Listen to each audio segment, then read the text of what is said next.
Pinagpalang araw sa inyong lahat mga kabangers at mga kayanggaw, lalong-lalo na po sa inyo kabanong. Nais ko lamang ibahagi ang aking karanasan nung ako ay binata pa. Ang karanasan na ito ang siyang sumubok sa aming pagkatao, lalong-lalo na sa aming mga pananaw. Ito rin ang nagpatunay sa akin na ang pagiging sakim ay walang maidudulot na maganda sa buhay ng kahit na sino. Dahil sa karanasan na ito, mas lalo kong naintindihan na ang lahat ng desisyon na ginagawa natin sa mundo ay may kapalit. Maaring maganda ang dulot nito sa atin at mas masama pa ay maaari din nating ikamatay. Ako po si Rico, ang sender na maghahatid ng kwento ngayong araw. At ito ang aking kwento. Bago po natin simulan ng kwentong handog ngayong gabi, kung maaari lang ay pindutin niyo muna ang subscribe button bilang suporta na rin sa ating channel. Bawat suporta na inyong ibibigay ay malaking tulong para may pagpatuloy ang paghahatid namin ng kwento. Maraming salamat po mga kabangers. Rico, naipasok mo na ba yung mga sinampay natin? Kanina patay. Kanina patay? Sinong patay? Ang sabi ko, kanina ko pa po naipasok ang mga sinampay, Itay. Mabuti naman kung ganon. Ikaw, Tay, ayos ka lang ba? Ayo naman. Bakit mo naman naitanong bigla? Kasi, naghihimay ka bigla ng malunggay Buwang ka pala ito yung uulamin natin ngayon. Hahaluan ko lang ng kaunting manok. Masarap ang sabaw habang maulan Narinig kita kanina, Tay, kausap mo si Mang Pedring. Hayaan mo na. Gano'n naman talaga ugali ng siyang yun Huwag kayo maglala, Tay. Kapag nakahanap na ako ng trabaho, hindi ka na uutang sa siraulong yun. Ayos lang naman ako, Rico. Masaya na ako kasi sinasamahan mo ako sa pagtitinda ng asin natin. Ang kaso ngayon, medyo maulan ng mga nagdaang araw kaya ayan, ang hirap magbenta. Paano kung patusin ko na kaya yung inaalok sa akin na trabaho ni Ate Belen? Ay nako, tumigil ka. Hindi totoong magiging waterboy ka ron. Kapag nasa bayan ka na, mamanyakin ka lang ng babae yun. Alam mo naman na may gusto sa'yo yung dati pa di ba? Hinihintay ka nga lang yata nun na nasa legal age ang edad mo Sayang din naman Maganda din naman si Ate Belen kahit na nanay na siya. Tumigil ka Malanding babae yon. May asawang OFW yun sa Qatar. Papayag ka na lalandin ka ng isang yon? Magtinda ka na lang na asin kaysa maging kabit. Ang mabuti pa, kunin mo yung payong. Lumabas ka at mangutang ka muna ng cubes nun kila Piting. Hindi pala ako nakabili kanina Pakamot-kamot na lang akong naglakad palabas sa bahay kabanong. Kinuha ko ang payong namin na gutay-gutay na. Sa hirap ng buhay, pati payong hindi na namin mapalitan. Nagtitiis na lang kami sa sira-sira. Kahit na nakapayong ako, ay nababasa pa rin ako. Pero wala akong magagawa kundi ang tiisin ng ganong sistema. O pre, anong sayo? Pwede bang makautang muna ng cubes? Panghalo lang sa malunggay namin. Wala na kasing pera, pre. Walang problema. Gusto mo, dalawa pa para mas malasa. Baliw. Wag na, ayos na isa. Oh, ayan. Okay na yan? Oo, okay na to. Salamat Pre, kumusta airpods mo? Okay naman siya. Bakit? Binatukan ni Mang Pedring yun Kung tarantado lang ako, sinulsulan kong airpod mo para labanan siya. Ano? Binatukan? Hindi ko yata nakita yun Oo pre, naawa nga ako sa airpods mo kasi kahit ginawa na yun sa kanya, nakangiti pa rin siya kay Mang Pedring. Ba't tarantado yun Oo, baka naman gumawa ka pa ng gulo Hindi. Pero sa susunod kapag nakita kong ginawa niya yun sa tatay ko, papangahan ko siya gamit ng talampakan ko. Ha? Paano yun? Sige na pre. Balik na ako, baka hinihintay na ako ni tatay Ay pre, Bukas kapag wala kang ginagawa, sama ka sa amin ha. Laro tayo basketball. Tumango na lang ako, kahit na alam ko naman sa sarili kong hindi ako makakasama sa kanila. Sa halip kasi na maglibang-libang ako, nilalaan ko na lang ang libreng oras ko sa paghahanap ng pera. Lalo na sa mga panahon na mahina ang tinda namin ng asin. Sabay kaming kumain ni tatay. Pinagtiyagaan na lang namin ng tig-isang maliit na pakpak na manok. Mas marami pa ang sabaw kaysa sa laman. Ganun palagi ang ginagawa namin para kahit papaano, marami pa rin kaming makain. Pagkatapos pumunta na lang ako sa maliit naming kusina. Naroon ang asin na ilalako sana namin kinabukasan. Pinagpahinga ko na si tatay. Ako na ang tumapos ng pagsasalok sa mga plastik. Dakong 12:00 na ako natapos, natulog na rin ako. Kinabukasan paggising ko, maulan-ulan pa rin, pero hindi na ganun kalakas. Kailangan ko lumabas noon para makapaglako ng asin. Masama ang pakiramdam ng tatay ko, kaya mag-isa ko lang na iroronda ang daladala kong asin. Hindi kasi kami pwedeng tumigil sa pagtitinda ng asin. Wala kaming makakain. Aling Fe, asin oh, masarap to. Kapag inalo mo to sa niluluto mo, nakko, makakalimutan mong maalat to. Patawa-tawa na lang ang matanda, pero bumili rin naman siya. Dinadaan ko na lang din talaga sa kung ano-anong pautot para lang may bumili. Makalipas ang 1 oras, naubos na rin naman ang dala ko. Kakaunti lang din naman. Pauwi na sana ako nang mapadaan naman ako sa bahay nila Gary. Kababata namin ni Piteng. Nakita ko siyang nasa bakuran. Parang problemado. Sunod-sunod ang paghit-hit niya ng sigarilyo. Nilapitan ko siya para kumustahin. O pre, ano? Ayos ka lang? Uy, ikaw pala. Oo, ayos lang naman ako. Ano bang nangyari? Yung kapatid kong baliw eh. Kung ano-ano na namang sinasabi. Naiinis na ako. Lumabas na lang ako, baka masapa ko pa eh. Uy pre, huwag kang ganyan ha. Alam mo naman na may problema sa pag-iisip yung kapatid mo. Ikaw na lang ang umintindi. Eh pare naman, hindi ako makatulog na maayos kasi ang dami-dami niyang sinasabing weirdo eh. Buisit. Dahil din sa kanya kaya nawalan ako ng trabaho eh. Abay, pumunta ba naman sa sagingan tapos sinabihan niya yung boss namin na kampon daw ng kadiliman? Ay, nako, problema nga yan. Pero ano ba kasi mga sinasabi ng kapatid mo?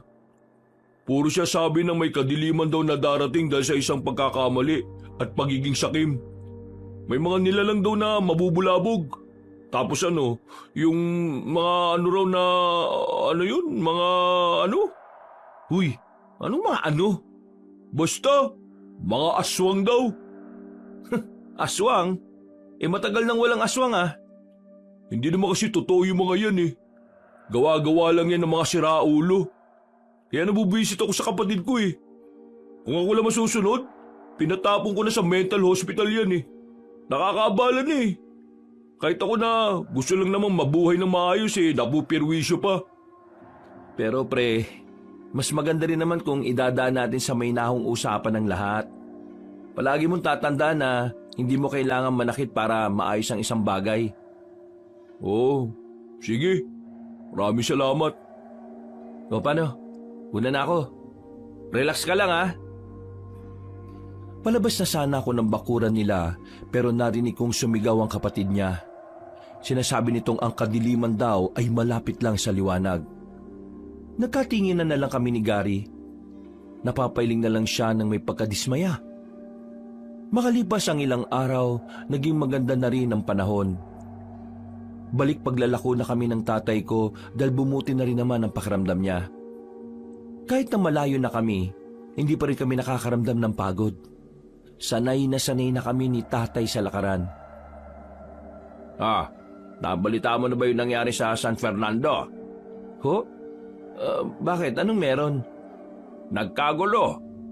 May kumakalat kasing balita na may naitatagong kayamanan sa kagubatan na malapit sa kanila. Kaya lahat ng tao ron, nagsikilos, naghanap, Pero wala naman silang nakita. Kayamanan? Yan ba yung sinasabing kayamanan na iniwan at tinago ng mga Hapones dito sa Pilipinas? Oo, yun na nga. Pero wala naman kasing kasiguraduhan kung saan dito sa Pilipinas iniwan yun eh. Pero tingnan mo yung mga taga San Fernando. Desperado silang lahat kahit walang kasiguraduhan. Grabe, no? Ganon ang epekto sa kanila ng kahirapan. Bakit tayo, Tay? Hindi naman tayo ganon. Mahirap din naman tayo, ah.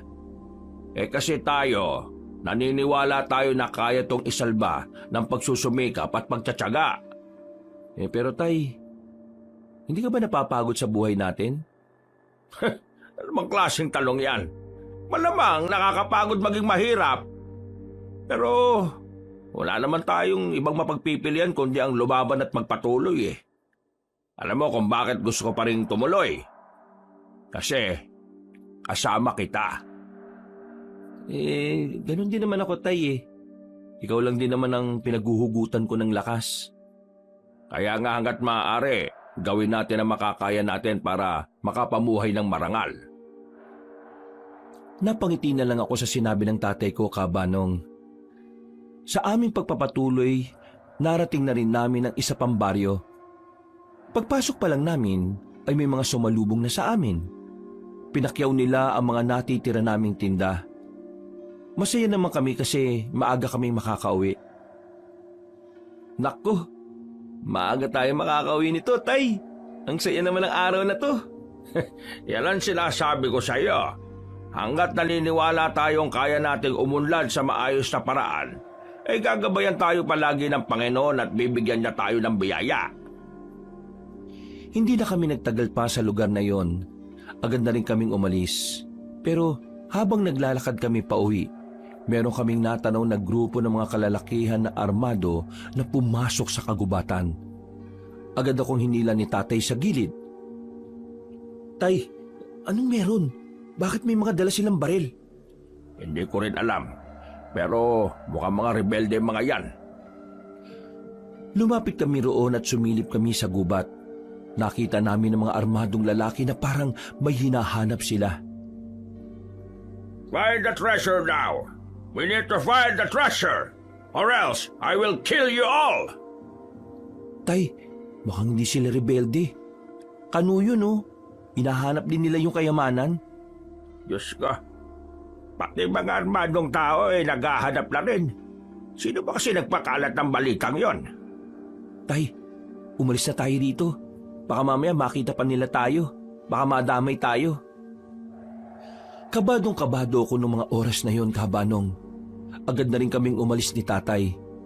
Buti na lang din ay hindi nila kami nahalata. Nakabalik naman kami ng payapa sa amin. Pagdating nga namin sa baryo, naririnig na rin namin sa iba ang usap-usapan tungkol sa kayamanan. Umabot na yun sa amin. May mga tao na rin sa amin na nagkakaroon ng interes sa kayamanan na yon. Oh, ano yan pre? Ibebenta na? Oo, bulok na eh. Wala na tong silbi.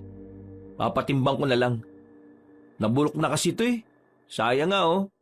Hindi na kasi namin ito nagamit mula nang ma-flat yung gulong. Sayang yung bisikleta na yan ah. Pero wala. Timbangan na lang talaga bagsak niyan. Pre, anong masasabi mo dun sa kumakalat na haka-haka tungkol dun sa kayamanan? Naiintriga rin ako. Parang gusto ko na nga rin makihanap eh. Wala pa namang kasiguraduhan na nandito yun sa probinsya natin eh. At mas lalong wala namang kasiguraduhan na totoo nga yun. Paano kung meron? Di paldo-paldo yung makakakuha nun. Kung wala, nagsayang lang ng lakas sa mga taong maghanap nun dun. Pero wala namang masama kung susubukan. Sa hirap ng buhay ngayon, lahat ng paraan para makaahon, dapat hindi na natin pinapalagpas. Wala namang mawawala sa atin kasi walang-wala rin naman na tayo ngayon eh. Oh, si Gary yun ah. Kung ano? Hoy! Gary! Halika dito! Nakasimangot ka na naman ah. Visit kasi sa bahay eh. Oh, ano na naman ba nangyari? Parang lagi ka nalang inis ah. Pinatake na naman ng katarantaduan yung kapatid kong may sapak. Oh, kalma! Relax! Bakit? Ano na naman ba yung nangyari? Ayun, sigaw ng sigaw. Sabi ng sabi na may grupo daw ng mga armado ang makakakita sa hinahanap ng lahat. Tinatanong ko nga kung alam niya kung nasaan yung kayamanan na hinahanap ng mga tao eh. Tinawanan lang niya ako. Ay ayun, nabwisit talaga ako. Umalis na lang ako kaysa masapak ko pa eh. Sa sinabing yon ni Gary ay nagtindigan ng mga balahibo ko. Hindi ko alam kung bakit, pero pakiramdam ko dahil yon sa pagiging tugma ng sinabi ng kapatid niya at sa nakita namin ng tatay ko. Bigla ko na lang naisip na baka magkatotoo na ang mga armadong lalaki na yon na makahanap sa kayamanan, kung sakaling meron man. Umiiling-iling na lang ako, Kabanong. Pilit kong inaalis sa isip ko na walang basihan ng sinasabi ng kapatid niya. At nagkakataon lang din na merong armadong grupo na naghahanap sa kayamanan.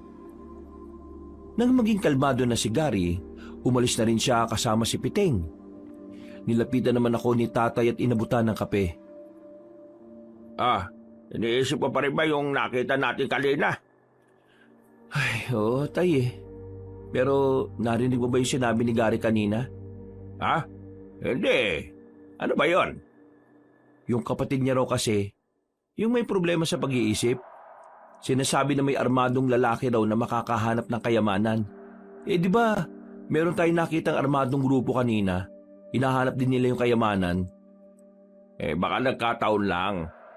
Alam mo naman, ang mga taong wala sa katinuan kung ano-ano lang ang sinasabi. Wala namang basihan yung sinabi niya eh. Minsan nga kapag dadadaan ako sa bahay nila, naririnig ko yung sinasabi ng kapatid niya. May babagsak daw na malaking bulalakaw sa barangay natin. Wala namang nabagsak kasi hindi naman talaga makatotohanan ng mga naiisip ng kagaya niya. Kaya kung ako sa kanila, dalhidan nila sa tamang pasilidad para naman matugunan yung pangangailangan ng kapatid niyang si Gary. Kasi, nako, lalong mababaliw ang taong yon kung nasa bahay nila at hindi naman naasikaso. Nakakaawa lang. Napabuntong hininga na lang si Papa. Napaisip din ako sa sinabi niya. Pinagpalagay ko na lang na baka nga nakakataon lang ang lahat. Sa mga sumunod pang araw, patuloy na namayagpag ang usapin tungkol sa iniwang kayamanan ng mga Hapon. Dumami na rin ang nakaroon ng interes, pero wala namang kahit na isa sa kanila ang nakakita sa hinahanap na yaman. Tubal lang benta kayo, anak? Ay, nako, pahinga na kaya muna tayo rito. Oo, kaya nga tay eh. Nakakadalawang plastic pa lang tayo. Dahil pang laman itong bayong ko eh. Ako nga, natatay ako eh. Teka, saan ba pwedeng tumae rito? Naku, bawal dito sa labas tay. Doon pasok tayo sa gubat. Doon ka maganap. Bilisan natin. Masakit na yung tiyan ko. Baka mamaya abutin pa ako dito sa salawal ko. Naku, nakakahiya. Agad kaming naglakad papasok ng gubat. Sakto na merong kaming natanaw na ilog. Umupo na si tatay sa likuran ng puno. Ako naman kumuha ng tubig na ipanghuhugas niya. Nang sumalok na ako ng tubig gamit ang sirang galon na nakita ko sa gilid, natanaw ko sa kabilang parte ng ilog ang mga armadong lalaki. Nagmamadali sila at base sa kilos nila, parang ang saya-saya nila. Dahil sa kuryosidad, bigla ko na lang naisipan na sundan sila. Binitiwan ko na muna ang hawak kong galon. Pansamantala, nawala na sa isipan ko na naghihintay pala ng panghugas ang tatay ko. Anong ginagawa nila? Bakit parang masaya sila? Sila yung nakaraan Nahanap na kaya nila yung kayamanan? Kahit na alam kong delikado, sinundan ko pa rin sila, Kabanong. Hanggang sa nakita ko na lang silang nakatigil sa harap ng isang kuweba. Ako naman ay nagtago lang sa ilalim ng punong mangga. Check this cave! Check the area! I know, this is the right location. Move! Move! Move! Mukhang nahanap na nga nila. Pero saan dito? Teka, Hihintayin ko pa bang makita nila? Wag na siguro. Kailangan ko na lang makabalik. Tatayo na sana ako pero meron akong natapakan na lata. Nakalika ako ng tunog. Napatingin tuloy ang mga armadong lalaki sa kinaroroonan ko. Otomatikong dumaloy ang kaba sa sistema ko. At ang tanging nasa isip ko noon ay agad na umalis at iligtas ang sarili. What are you waiting for? Follow him! Buti na lang ay hindi nila ako binabaril nung mga sandaling yon, kaya binilisan ko na lang ang pagtakbo. Nang mabalikan ko si tatay ay hindi pa rin siya nakakapaghugas. Wala ring malapad na dahon na pwede niyang magamit. Nasaan yung tubig? Kanina pa ako dito naghihintay sa'yo Isuot mo muna yung short mo, tay. Hinahabol ako eh. Wala pa akong hugas, buwang ka ba talaga? Mangangamoy ako nito. Nandiyan na sila eh. Tara na. Sino bang... Hindi ko na hinintay pang makapagsuot siya ng short. Dali-dali na kaming tumakbo palabas ng kagubatan na yon. Nang medyo makalayo na kami at makapagtago sa mga halamanan, nakita naming nilagpasan na rin nila kami. Nakahinga na rin ako ng maluwag, pero napatakip ako ng ilong nang maamoy ko si tatay. Ang pautoy! Sira ulo ka pala eh. Paano hindi ako magiging mabaho eh? Hindi naman ako nakapaghugas ng puwet. Teka, ano ba kasi nangyari? Bakit ka sinusundan ng mga yon? Nakita ko kasi silang pumasok sa kabilang parte ng gubat. Sinundan ko. Nalaman ko na parang nahanap na nila yung eksaktong lugar na kinalalagyan ng kayamanan. Yun ang narinig ko. Sigurado ka ba sa sinasabi mo? Ewan ko. Yun ang sabi ng matandang kano eh. Pabayaan mo na sila. Ikaw para ka siraulo eh. Mapapahama ka pa sa ginagawa mo. Tingnan mo ako. Hindi ako nakapaghugas ng puwet. Paano ako uuwi nito ngayon? Dito na lang kayo. Hahanapan na lang kita ng malapad na dahon. Baka naman kung saan ka pa magpunta niyan ha. Sasapukin ko na talaga yung mukha mo. Hindi na utay. Basta dito ka lang. Ang baho mo ni. Nakahanap naman ako ng malapad na dahon para kay tatay. Pagkatapos niyang mapunasan ng puwet niya, ay nagmamadali na rin kami makalis doon. Nakauwi naman kami ng maayos. Natulala na lang ako sa gilid dahil sa mga nangyari. Hindi pa rin mabura sa utak ko kung papaanong hinabol ako ng armadong lalaki. Habang nagmumuni-muni sa harapan ng bahay namin, nilapitan ako ni tatay at inabutan ng mainit na tableya. Ramdam ko na nag-aalala rin siya sa akin. Hindi na kasi ako makausap na maayos mula na makauwi kami. Iniisip mo pa rin ba yung kanina? Oo, tay eh. Natakot ako. Akala ko kanina katapusan ko na. Siguro sa susunod, hindi talaga dapat nagpapatalo sa kuryosidad eh, no? May mga pagkakataon talaga na nilalamon tayo ng kuryosidad. Pero minsan, yan din talagang magpapahamak sa atin. Kaya dapat, kaya rin nating labanan yon. Basta, isipin mo na lang para hindi mangyari to ulit. Isipin mo na lang na dapat, hindi ka maging tsismoso.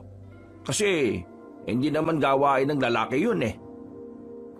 Siguro dapat, ganun na lang ang gawin ko. Isang malalim na paghinga na lang ang nagawa ko.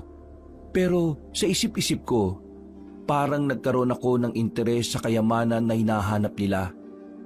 Dahil kung sakaling totoo ngang naroon ng kayamanan, siguradong paldo-paldo sila. Sumapit ang gabi, hindi na ako nakatiis. Nakipagkita ko kay Piteng at Gary. Hindi ko na kaya pang itago ang nalalaman ko. Total, kaibigan ko naman sila. Naikwento ko sa kanila kung anuman ang natuklasan ko. Sinasabi mo na yung mga armadong lalaki, nahanap nila yung Yamashita treasure? Yung ba ang tawag doon? Basta, narinig ko na doon daw yung kayamanan. Pero hindi ko sigurado kung saan banda doon ha. Malakas ang kutob ko. Sa loob yan ng kuweba. Ang tanga-tanga naman ng mga Hapon kung iiwan nila yung kayamanan sa labas ng kuweba, hindi ba? May punto si Gary. Siguradong nasa loob nga yun. Ano naman kung nasa loob? Huwag niyong sabihin na pupunta kayo ron. Rico, ito na pagkakataon natin para umahon sa buhay. Hindi pa ba natin to papatulan? Naririnig mo ba yung sarili mo? Delikado, Gary. May mga baril ang mga taong nauna ron. May mga baril? Ano naman? Hindi ba nauubos sa mga bala nila? Kayang-kaya natin sila, basta tamang diskarte lang. Rico, kapag nakakuha tayo ng kayamanan, hindi ka nauutang sa amin. May pera na tayo. Yayaman tayo. Makakaalis na rin tayo sa lugar na ito. Hindi ba naiisip yun?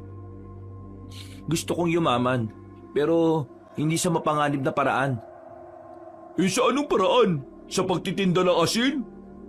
Iniinsulto mo ba yung hanap buhay namin ng tatay ko, Gary? Hindi naman yun yung gusto kong sabihin. Ang sinasabi ko lang, walang yayaman sa pagbibenta ng asin. Di ganun nga yun. Patapusin mo muna kasi ako. Salita ka ng salita eh. Oo, tama na yan. Pag-aaway pa kayong dalawa eh. Kung ikaw ayaw mong yumaman, pwes ibahin mo ako, Rico. Pagod na ako sa buhay kong to. Gusto ko na makaahon, no? Gusto ko na makaalis dito. Pupuntahan ko kung saan yun. Bukas ng gabi. Kung talagang gusto nyo, sumama kayo sa akin. Pero bahala kayo kung ayaw nyo. Ako na lamang isang yayaman. Naglakad na palayo si Gary. Nung oras na yon, parang pinagsisisihan ko nang sinabi ko sa kanila ang lokasyon ng kuweba. Hindi dahil sa ayaw ko makakuha sila ng kayamanan, kundi dahil ayaw kong mapahamak sila. Kinabukasan, tahimik ang lugar namin. Himala na wala akong naririnig tungkol sa usap-usapang kayamanan. Parang kalmado. Hanggang sa sumapit na nga ang kinagabihan. Nagulat na lang ako nang makita ko ang tatay ko na nakabihis na. May dala-dala siyang malaking bag na mukhang wala namang laman. Oh, ano ka ba? Bakit nandiyan ka pa? Hindi ka ba sasama sa akin? Wala ka naman sinabi na maglalako tayo ng asin sa ganitong oras eh. Sino nagsabi na maglalako tayo ng asin? Ano ang gagawin natin? Wala ka namang sinabi sa akin kanina. Wala akong sinabi. Kung wala akong sinabi, sumama ka na. Makikikuha tayo ng kayamanan. Hindi pwedeng sila lang. Ano pinagsasabi niyo, Tay? Alam na ng lahat ng taga rito ang tungkol sa kayamanan. Mamaya, papunta na sila ron. Iniintay lang nila ang kapitan natin. Kaya nga bago sila makarating doon, unahan na natin. Total, ikaw naman ang unang nakatuklas doon, di ba? Diyos ko naman, Tay. Pati ba naman kayo? Akala ko ba mas magandang mamuhay ng pinaghihirapan? Bakit parang nag-iba rin yung pananaw mo ngayon? Nagbabago ang pananaw ng tao depende sa pangangailangan, anak. Kaya nga gusto ko, umahon na tayo. Sawang-sawa na ako sa buhay na ganito. Kaya sumama ka na sa akin. Kukurot lang naman tayo ng kaunti eh. Tay, hindi ko sigurado kung talagang nahanap nila yung ginturon. Wala akong matibay na ebidensya na nagsasabing nakita nga nila. Narinig ko lang. Isa pa, delikado dun. Alam niyo naman na mga armado mga yun eh. Hindi kayo sasantoy ng daladala nilang mga baril na matataas ang kalibre. Kung ayaw mo, ako na lang. Kikilos na ako kaysa maunaan pa tayo ng mga kalugar natin. Mauubusan pa tayo eh. Sandali nga. O ano, nagmamadali ako eh. Oo na, nasama na po ako. Kakainis naman oh. Hindi ka rin pala makakatiis eh. Sasamahan ko kayo kasi nag-aalala ako sa inyo. Ayaw kitang mag-isang maglakad. Rico, hindi naman natin to gagawin dahil sakim tayo. Gagawin natin to para makaya ka naman ng kaunti sa buhay. Hindi naman natin uubusin eh. Kukuha lang tayo ng sapat sa atin. Huminga ako ng malalim. Kahit natutol ako sa sinasabi niya, wala akong magagawa kundi ang samahan siya. Hindi ko rin naman pwedeng hayaan na lang na lumakad siya ng walang kasama. Lalo pat ang mga pwede niyang madatnan doon ay mga taong maaaring makapatay sa kanya. Habang abala pa ang mga tao sa pagpupulong nila, sinamantala na namin ni tatay ang pagkakataon. Palihim kaming umalis. Mabilis kaming nakarating dahil halos takbuhin na namin ang daan. Nagtago na muna kami sa gilid. Nakikiramdam kami sa paligid. Nakakapagtaka na wala kaming makitang mga nagbabantay roon. Mukhang walang tao ah. Tara, Teka, sandali lang tay. Anong walang tao? Tingin mo talaga walang magbabantay dyan? Baka nasa loob lang sila. Kaya magdaan-daan lang tayo. tingnan mo nga oh, tahimik. Bilisan natin. Hindi tayo pwedeng babagal-bagal kasi marami tayong kaagaw. Nauna nang lumabas si tatay. Kinabahan ako sa ginawa niya pero sumunod na lang din ako. Pagpasok namin sa loob ng kuweba, ay binuksan namin ang daladala naming gasera. Nang magkaroon na ng liwanag, nakita na namin na malawak pala sa loob ng kuwebang yun. Maya-maya pa, napatago kami sa gilid ng merong kaming marinig na kaluskos. Pinatay namin ulit ang ilaw. Ang liwanag na lang na naroon ay ang mangilan-ngilang gasera na nakadikit sa pader. May tao. Sumilip kami. Nakita namin ang matandang kano na gumagapang. Duguan siya. Hawak-hawak niya ang isang bag na parang mabigat. Hirap na hirap kasi siyang dalhin. Please, help me. There's a strange creature in this cave. Please, save me. What? What you say? A monster. He killed my man. Please, save me. Ha? I'm sorry, pero nandyan na yung sinasabi mo. Akin na yan. Nagulat ako sa ginawa ni tatay. Inago niya sa matandang kano ang bag. Pagtingin ni tatay sa laman, nanlaki ang mga mata niya at lumapad ang kanyang ngiti. Natameme na lang ako nung mga sandaling yon. Hindi ko inaasahan ang inasta ng tatay ko. Hindi kasi ganun ang pagkakakilala ko sa kanya. Parang madali na siyang binago ng pera. You will regret it. Isa ka na. Kailangan din namin to. Kaysa naman mapunta sa masasama kagaya nyo, hindi ba? Tara, Rico, anak, umalis na tayo. No! Bago kami makalabas ng kuweba, napalingon pa kami sa matandang kano. Nakita na lang namin na merong dumating na isang lalaki. Malaki ang katawan, maskulado. Hindi namin alam kung anong ginawa ng misteryosong lalaki. Pero narinig na lang namin na dumadaing sa sakit ang matandang kano. Noong mga sandaling yun, nagmamadali na kaming tumakbo. Nang makalayo na kami, muling binuklat ni tatay ang malaking bag. Nalula kami sa nakita namin. Puro ginto nga ang nasa loob noon, kabanong. Meron ding mga alahas at diamante. Anak, yayaman na tayo. Makakalis na rin tayo sa lugar na ito. Tay, tama ba yung ginawa natin? Di ba parang ninakawan natin yung matandang kano kanina? Tapos inayala lang din natin siyang paslangin ng kung anumang nilalang yon? Nawa ka sa taong mas masahol pa sa demonya ang kaluluwa. Masasama sila. Tayo hindi. Kailangan lang talaga natin ng pera. At hindi naman natin to sosolohin eh. Palihim tayong magbibigay sa simbahan. Huwag sa barangay kupal si Kapitan eh. Gagamitin niya lang sa sugal yung donasyon natin. Pero tay, hindi naman atin ang kayamanan na yan. Dapat isurrender natin yan sa gobyerno kasi matagal lang pinag-hahanap yan eh. Tumigil ka nga. Tingin mo magandang ideya yan. Kapag sa kanila to mapunta, paghahatian lang to ng mga buhaya. Mas maiging nasa atin na ito. Para naman kahit minsan lang makaranas man lang tayo ng ginhawa. Tara na, umalis na tayo at baka maabutan pa tayo ng iba rito. Nagmamadali kaming nilisan ng lugar na yon, kabanong. Pag-uwi namin sa bahay ay agad na sinarado ni tatay ang lahat ng bintana at ang pintuan namin. Inilatag niya ang laman ng malaking bag sa kanyang papag. Hindi ako makapaniwala sa nakikita ko noon. Sa palabas ko lang kasi yun nakikita. Rico, tignan mo, magiging mayaman na talaga tayo. Ay, ang dami nito. Sa dami ng gintong nakalatag, isa lang ang pumukaw ng atensyon ko roon. Meron din isang parang maliit na garapon. Ginto rin siya. Siya lang ang kakaiba kaya dinampot ko at nilagay ko sa altar namin. Hindi ko na muna binuksan. Nakatuon lang ang atensyon ko kay tatay. Sulit ang pagbubuhat natin dito kahit ang bigat. Ang dami naman oh. Oh, eto. Itatago ko na ang iba sa ilalim ng papag ko ha.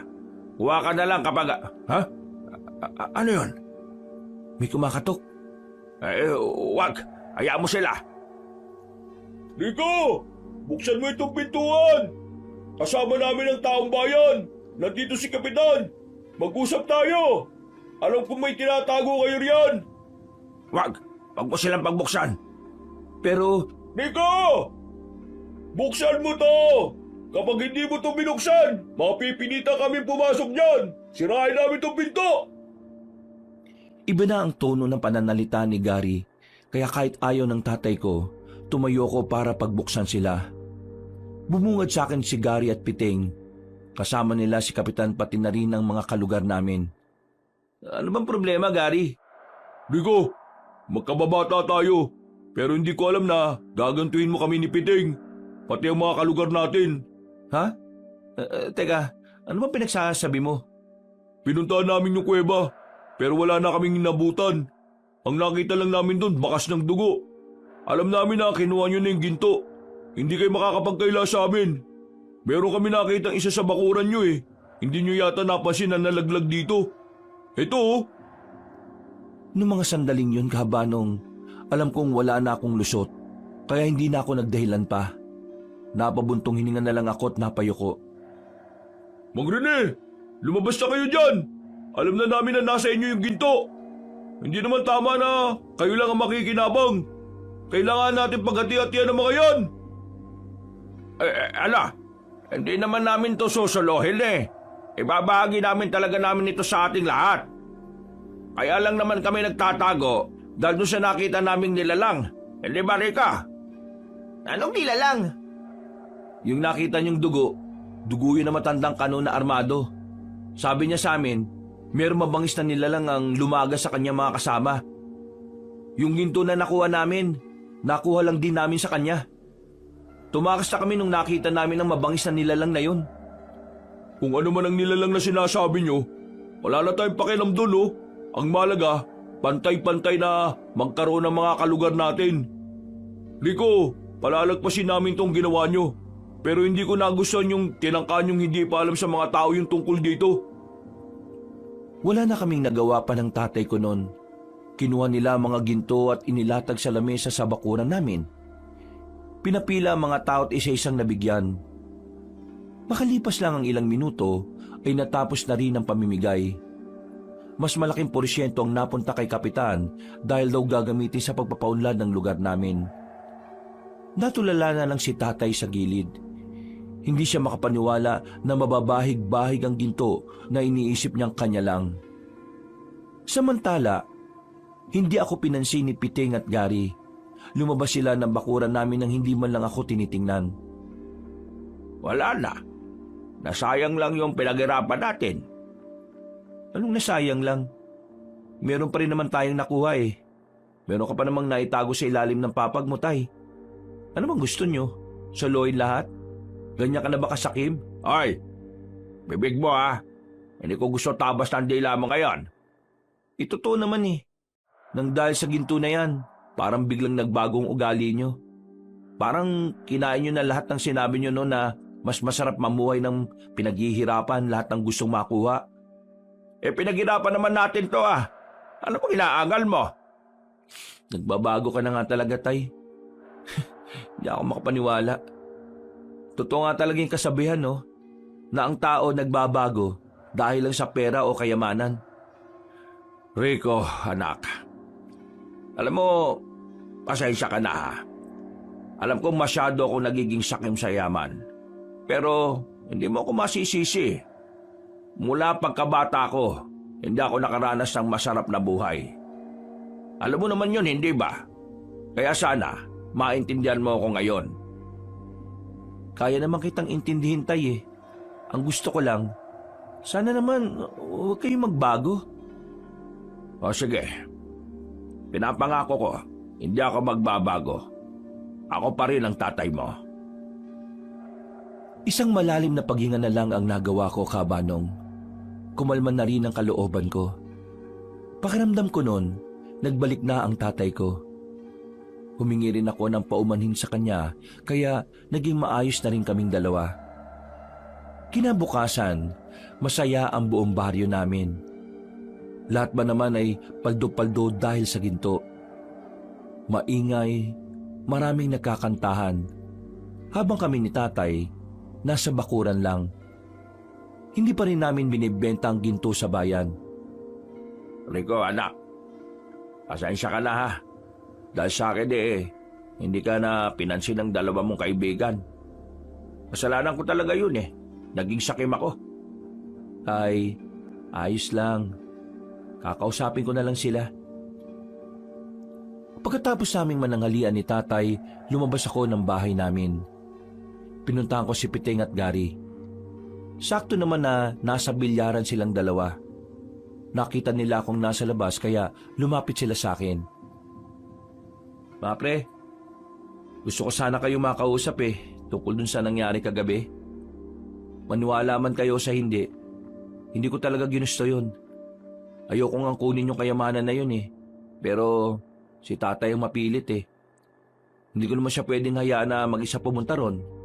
Kaya sinamahan ko siya. Medyo nagtampo lang naman kami. Pero alam naman namin ni Gary na hindi ka naman sakim na tao. Siguro si Bang rin nasilaw lang. Mabuti na nga lang kagabi, pumayag siya na ibahagi na lang sa lahat Kilala ko kayo ng tatay mo. Hindi kayo sakim na tao. Pero minsan, may parte talaga ng buhay natin na babaguhin tayo ng sitwasyon. Kagabi, inis ako sa tatay mo. Pero naintindihan ko na lang din siya. Ganon din kasi ako minsan Maraming salamat at naunawaan niyo ako. Akala ko hindi niyo na ako kakausapin kahit na kailan Hinihintay ka lang din naman namin na lumapit. Hindi namin magagawa yun sa'yo, no? Sabay-sabay tayong nagpatuli tapos dahil lang sa kayamanan kakalimutan ka na namin. Hindi naman kami ganun. Pero pre, meron akong mas gustong malaman Ano yon? Sumama kayo sa akin sa bahay. Tara. Pagdating namin sa bahay nila Gary, ang tanging naroon lang ay ang isa pa niyang kapatid na nagbabantay kay Romer. Ang kapatid naman niyang may problema sa pag-iisip. Hindi ko alam kung bakit dinala kami ni Gary sa mismong silid ng kapatid niya.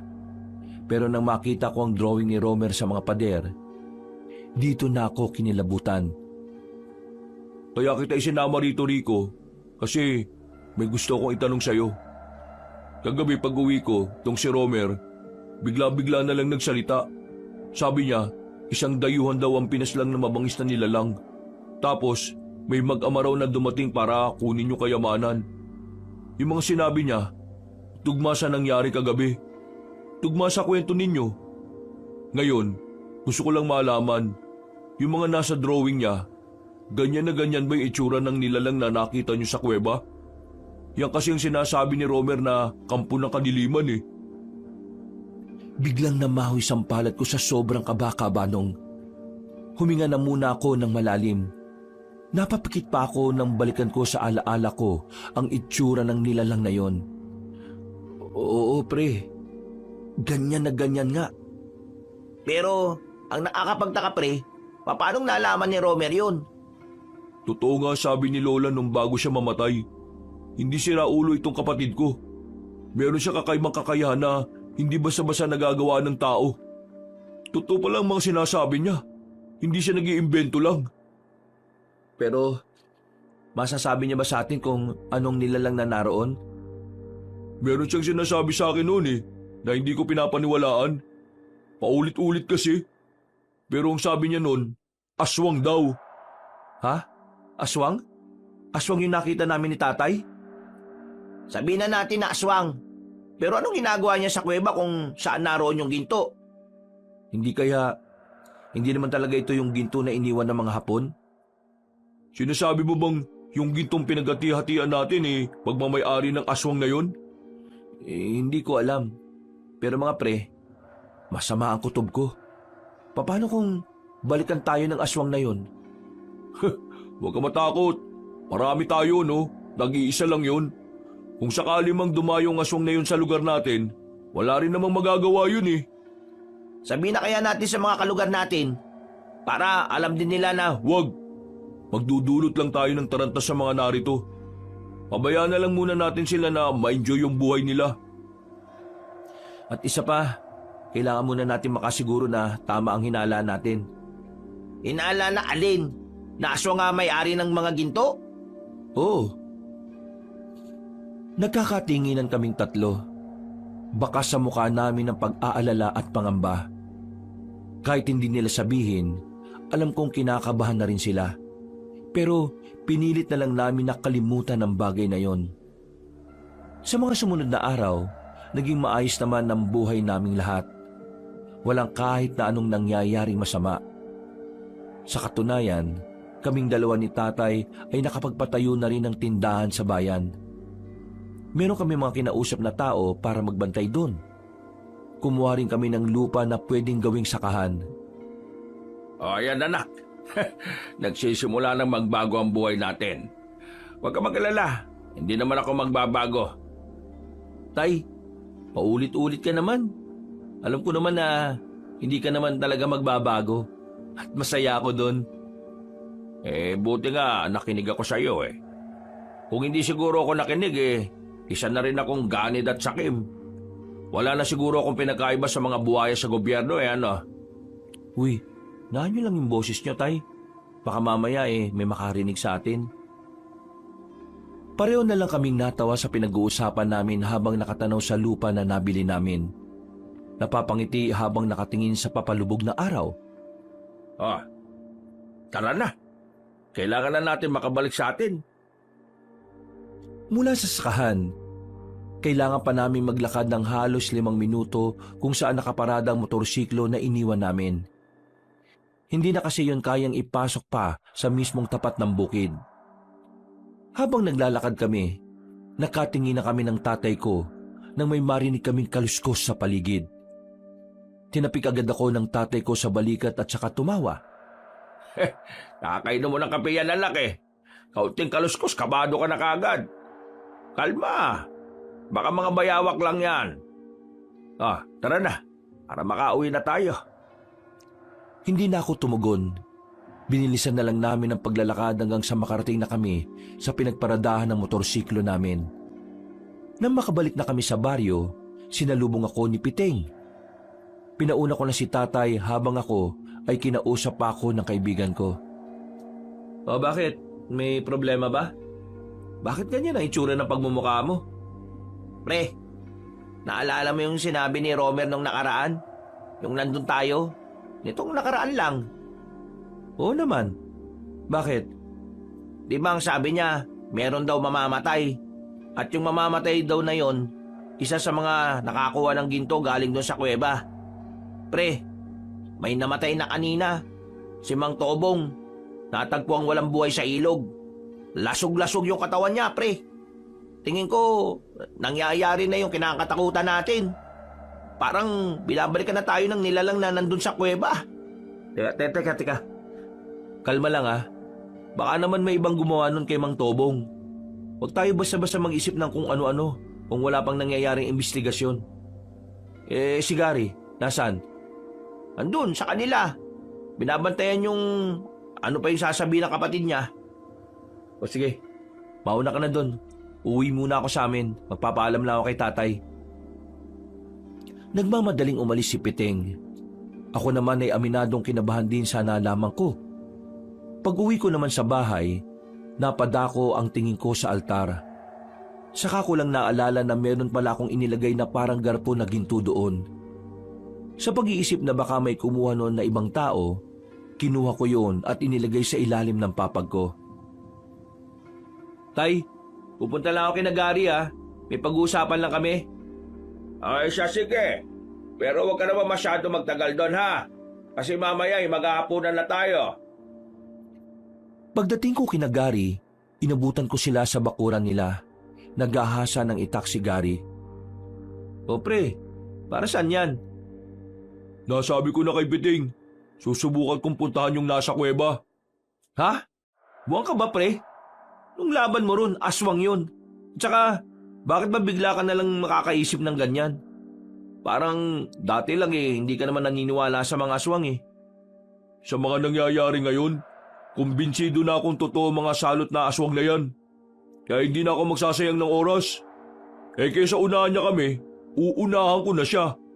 Alam mo ba kung anong bagong pangitain ni Romer? Bago? Bakit? Merong bago? Ano? May mamamatay ulit. Pero sinabi niya na malapit lang dito sa atin.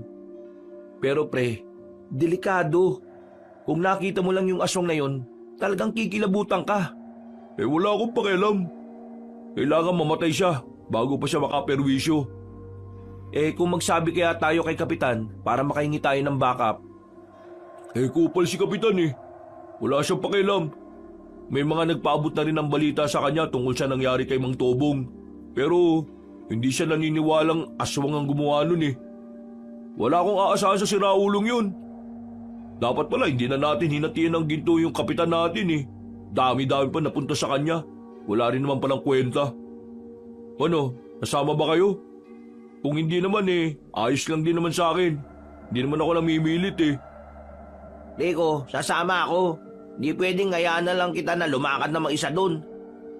O sige, sasama na rin ako. Kung napipilitan ka lang, wag na ha. Kaya na namin. Hindi, sasama talaga ako. Gusto ko rin makita ulit yung nilalang na yun eh. Kung ganun, tara. Handang-handa na itong mga gamit ko. Meron pa ako rito. 45. Sabugang ulo ng aswang na yun. Kalat ang utak nung pag nakita ko yun. Pagkatapos namin magapunan ni tatay, lumabas ako sa bahay para sumama sa dalawa kong kaibigan. Kinakabahan ako noon, Kabanong. Sa buong buhay ko, yun ang unang pagkakataon na haharap kami sa isang nilalang na hindi namin alam kung kakayanin ba naming paslangin. Tanging tapang lang ang daladala namin at ilang sandata. Wala kaming sapat na kaalaman kung papaano yun matatalo. Buti naman pinayagan ka ni Mang Rene. Anong pinayagan? Hindi ako nagpaalam. Wala kami kasalanan dyan kapag nagalit airpat mo ha. Ikaw, Piting. Sinong bantay doon sa tindahan nyo? Bakit ka sumama? Sinarado ko na yung tindahan. May ginto na ako eh. Ilang minuto pa ang nakalipas, natanaw na rin namin ang kuweba. Pinatay na rin namin ang daladala naming lampara. Pinakiramdaman na muna namin ang paligid. Nasa 5 minuto muna kaming nagmasid at nanatili sa kinalalagyan namin. Nang masiguro namin kami lang ang naroon, marahan kaming lumabas at lumapit sa kuweba. Saka na namin binuksan ulit ang lampara. Habang naglalakad kami papasok sa loob, narinig namin na may mabibigat na yabag ng paa. Kaya naman, agad-agad din kaming tumakbo palabas. Nagtago kami ulit. Hindi nagtagal, nakita na rin namin ang isang lalaki na matangkad. Nakamaong lang na pantalon at walang pang itaas. Maskulado ang katawan niya, mahaba ang buhok nito. Patay ka sa aking aswang ka. Inilabas na ni Gary ang kanyang baril. Hindi na siya nagsayang ng oras. Pinagbababaril niya ang aswang na yon. Pero sa kasamaang palad, hindi naman niya yon tinamaan kahit na isa. Mabilis na nakailag ang lalaking aswang. Sa bilis ng kilos ng aswang ay hindi na namin nalaman kung saan yon nakapagtago. Nawala! Pambira ka naman pre oh. Ang daming putok ni isa walang tumama. Kita niyo naman di ba? Ang bilis niya. Hindi normal yung bilis niya eh. Maganda kayo. Baka mamaya nandyan lang siya sa paligid. Nakatutok lang ang baril ni Gary sa kung saan-saan. Nakikiramdam kami. Wala kaming makitang aswang sa paligid pero alam naming nasa tabi-tabi lang siya. Nagulat na lang kami nang biglang hablutin ng aswang ang baril. Mabilis kaming nagtago. Kami naman ang pinagbababaril noon. Kalaunan, naubos din ang bala. Matapang namang lumabas si Gary kahit ang hawak lang niya ay mahabang itak. Lumabas ka dyan! Papatayin kita! Hindi ka na makakaperwisyo ng ibang tao sa labas! Huwag mo na ngamunin pre. Pambira ka naman oh. Naririnig niyo ba yung pre? Parang galit na galit siya. Huwag kayong matakot. Mas lalo lang siyang magkakaroon ng lakas ng loob kapag naging duwag tayo. Gary!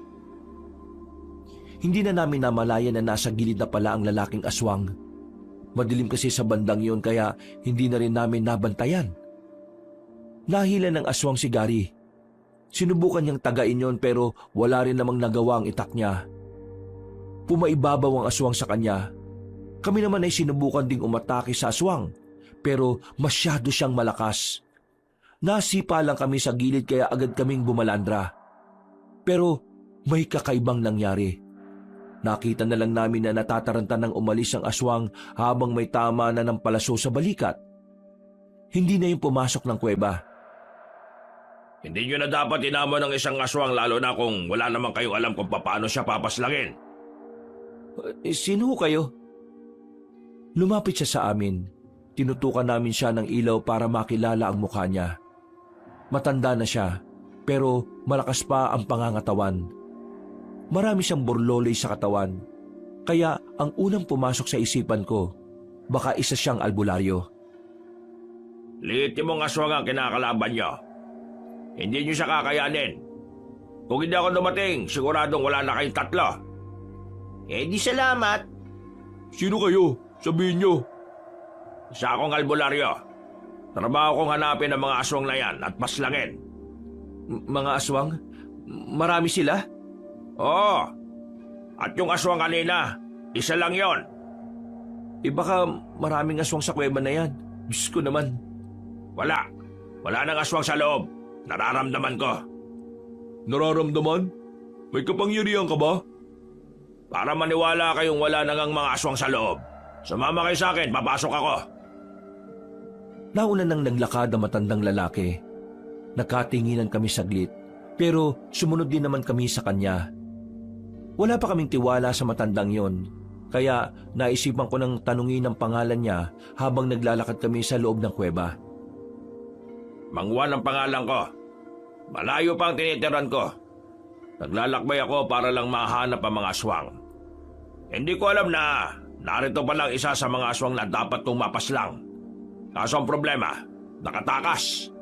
Kaya gusto ko malaman kung ano pa ang mga pwede kong malaman dito. Mga ilang sandali lang, tumigil na kami sa isang malaking ribulto ng demonyo. Meron siyang tiningnan doon. Nagtataka siya. Parang may hinahanap siya. Tumingin siya sa amin na parang pinagbibintangan kami sa isang kasalanan. Oh, bakit? Anong meron? Ang ribultong ito ang nakasulat sa libro ng mga aswang. Sa mga ganitong ribulto, sumasamba ang mga aswang. Pero hindi tinayo ang ribultong ito kung hindi ito inaalayan ng mga ginto. May alam ba kayo kung sino ang kumuha ng mga ginto? Sandali kaming hindi nakapagsalita. Hindi namin alam kung dapat bang sabihin namin sa matandang yun ang totoo. Kahit kasi tinulungan niya kami, hindi pa rin namin magawang magtiwala sa kanya. Hindi kayo makapagsinungaling sa akin, ha? Kayo siguro, no? Kayo ang kumuha ng mga ginto rito? Hayaan niyo ako magpaliwanag. Huy, bakit mo sasabihin sa kanya? Baka mamaya. May mga armadong lalaki ang kumuha ng ginto dito sa kuweba. Akala nila, galing yun sa mga Hapones nung panahon ng pananakop. Pero namatay sila. Yung pinuno nila, nakita namin naghihingalo. Saka namin kinuha yung bag.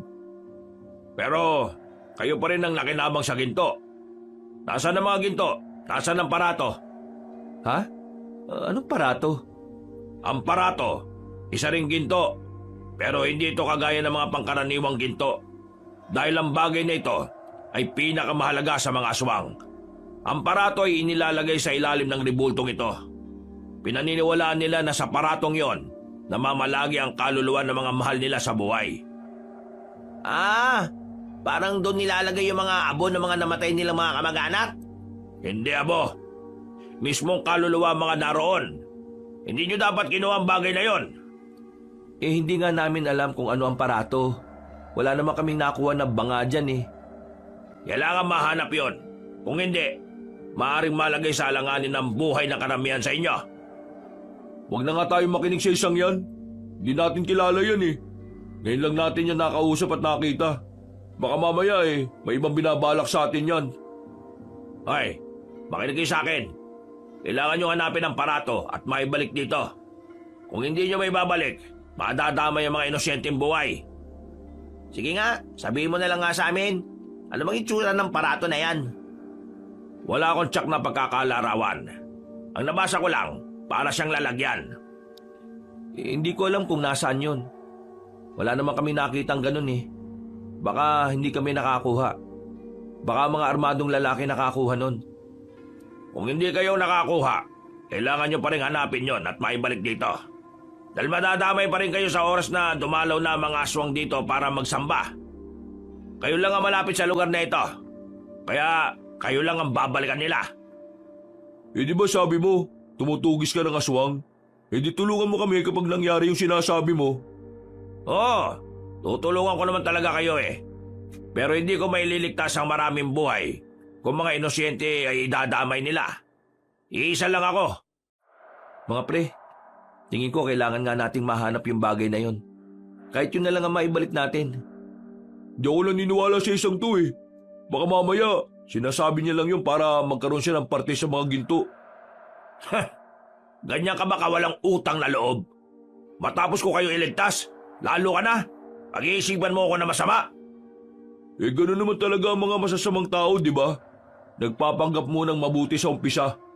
Pre, kalma ka nga. Tara, malis na tayo rito sa kuweba na to. Baka mamaya biglang may dumating na maraming aswang. Bahala kayo kung maniniwala kayo dyan. Pre, sumunod ka lang sa labas. Susundan ko lang si Gary. Manong, totoo ba talaga mga sinabi nyo? Akala ko sa kalooban mo na naniniwala ka sa akin. Nababasa ko sa mga mata mo eh. Ikaw, sa inyong tatlo, ikaw ang bukod tanging nakikitaan ko ng mas bukal ang puso. Gawin mo nararapat iyo. Hindi lang para sa inyo ng pamilya mo. Para na rin sa mga nakakarami. Kung sakaling maibalik naman namin yung parato, hindi na ba manggugulo yung mga aswang? Hindi ko alam. Pero kung may babalik nyo yon, may tsansang umalis na lang sila rito at lumipat ng lugar. Pero may tsansa rin na magalit sila dahil ninakaw nyo yung mga ginto nila. Ang malaga rito, maibalik ang parato. Yun ang pinakamahalaga sa kanila kaysa sa ginto. Pumuntong hininga na lang ako ng mga sandaling yon. Matapos ang pag-uusap namin, ay sabay na rin kaming lumabas. Naghiwalay na rin kami ng landas. Nagpaalam sa akin ang matandang lalaki at sinabi niyang babalik siya kinabukasan. Ako naman, nagmamadali ako makauwi sa amin. Nakaabang na ang tatay ko sa bakuran namin dahil napatagal ako makabalik. Hoy, pambira naman. Bakit man tagal mo naman? Lumamig na yung pagkain natin, no? Pasensya na tay, napakwento lang ako. Tara na, kain na po tayo. Kapansin-pansin ang pagiging balisa ko nung gabing yon. Tanong ng tanong ang tatay ko kung ayos lang ba ako. Pero sinasabi ko lang na oo. Hindi ko sinabi sa kanya ang totoo. Ayoko kasing ma-stress siya kapag nalaman niya ang nangyari. Kinabukasan, maaga akong nagising. Pupuntahan kasi namin ni tatay ang sakahan namin para kausapin yung mga magiging tao namin doon. Pagdating namin doon, naroon na silang lahat. Lutang ang utak ko noon, kabanong. Niwala ngang pumasok sa kokote ko sa mga napag-usapan. Hindi na nakatiis ang tatay ko. Habang abala ang mga tao namin, dinala niya ako sa kubo-kubo at kinausap niya ako. Nak, ano ba talagang problema? Kanina pa kita napapansin eh. Para kang sabog. Nakadroga ka ba? Tay naman, ba't naman ako maggaganon? Mukha ba akong adik? Oo, mukha kang adik. Tinatanong na nga ako ng mga tao natin kung ayos ka lang eh. Ano ba kasing iniisip mo? Tay, ayos lang ho ako. Kilala kita. Alam ko kung kailan ka nagsasabi ng totoo at kung kailan hindi. Hindi ka makakapagsinungaling sa akin. Ginagawa mo naman akong bata, anak eh. Huminga ako ng malalim. Tingin ko noon, kailangan na ring malaman ng tatay ko ang nangyayari. Naiisip ko na mas mainam nang may alam siya para kahit papaano mapaghandaan niya ang mga maaaring mangyari. Sige na, ano yun anak? Tay, kagabi, pinuntahan namin yung aswang. Doon sa kuweba. Nakakalaban namin. Kasama ko si Gary at Piteng. Ba't tarantadong batang to ah? Bakit yun naman ginawa yon? Diyos ko ka. Paano kung napahama kayo ron? Alam niyo naman na hindi basta-basta yung nilalang na yun, hindi ba? Yung kapatid kasi ni Gary na nagkakaroon ng mga pangitain, pinagbasihan namin yun. Nakita kasi sa pangitain ni Romer na may mamamatay raw dito sa atin. Kaya uunahan na lang sana namin. Pero ang nangyari, muntikan na kaming madali. Buti na lang may dumating na matandang albularyo. Niligtas niya kami. Nako, buti na lang talaga. Kung hindi, baka mamaya sa morgue na kita puntahan. Maraming alam yung matandang albularyo, Tay. Meron siyang sinasabi, yung parato, bagay na nasa ilalim daw ng ribulto ng mga aswang. At yung parato, parang kagaya siya ng sa atin. Yung nilalagyan ng abo ng mga namatay nating mahal sa buhay. Pero sa kanila, lalagyan daw ng kaluluwa. Nawala na yung sa ribulto. At ang hinala ng albularyo, napasama yun sa mga kinuwang ginto. Kasi ginto rin daw yun. Parato. Ngayon ko lang narinig ang salitang yan ah. Ang parato ay galing daw sa libro ng mga aswang. Nandun daw yun nakasulat. Ang kaso, hindi namin alam kung ano yung itsura ng parato. Kung gaano kalaki o kung gaano kalapad o kabigat. Basta, parato. Kapag daw hindi na ibalik yung sa ribulto ng mga aswang, mayayari tayo. Pwede raw madamay ang mga inosenteng buhay. Saan naman kasi natin hahanapin yung parato na yon? Yun nga ho ang problema. Nasaan? Sumasakit na nga ulo ko kakaisip eh. Sino bang nakakuha ng parato na yon? Wala naman ako nakuhang ginto na parang lalagyan eh. Wala akong maalala. Tay, huwag nyo na lang pong intindihin. Ako na ang bahala rito. Kailangang nakafocus kayo sa sakahan. Pwede bang pabayaan kitang sumasakit ang ulo sa kakaisip? Kailangan kitang tulungan siyempre. Isa pa, kasama rin naman ako sa dahilan kung bakit nangyayari ang lahat ng ito eh. Hindi nyo naman kasalanan, Tay. Lahat tayo ginusto natin to. Gagawa natin ang paraan yan. Mahahanap ko rin yung buwisit na parato na yan. Huminga ako ng malalim. Napapikit na lang ako.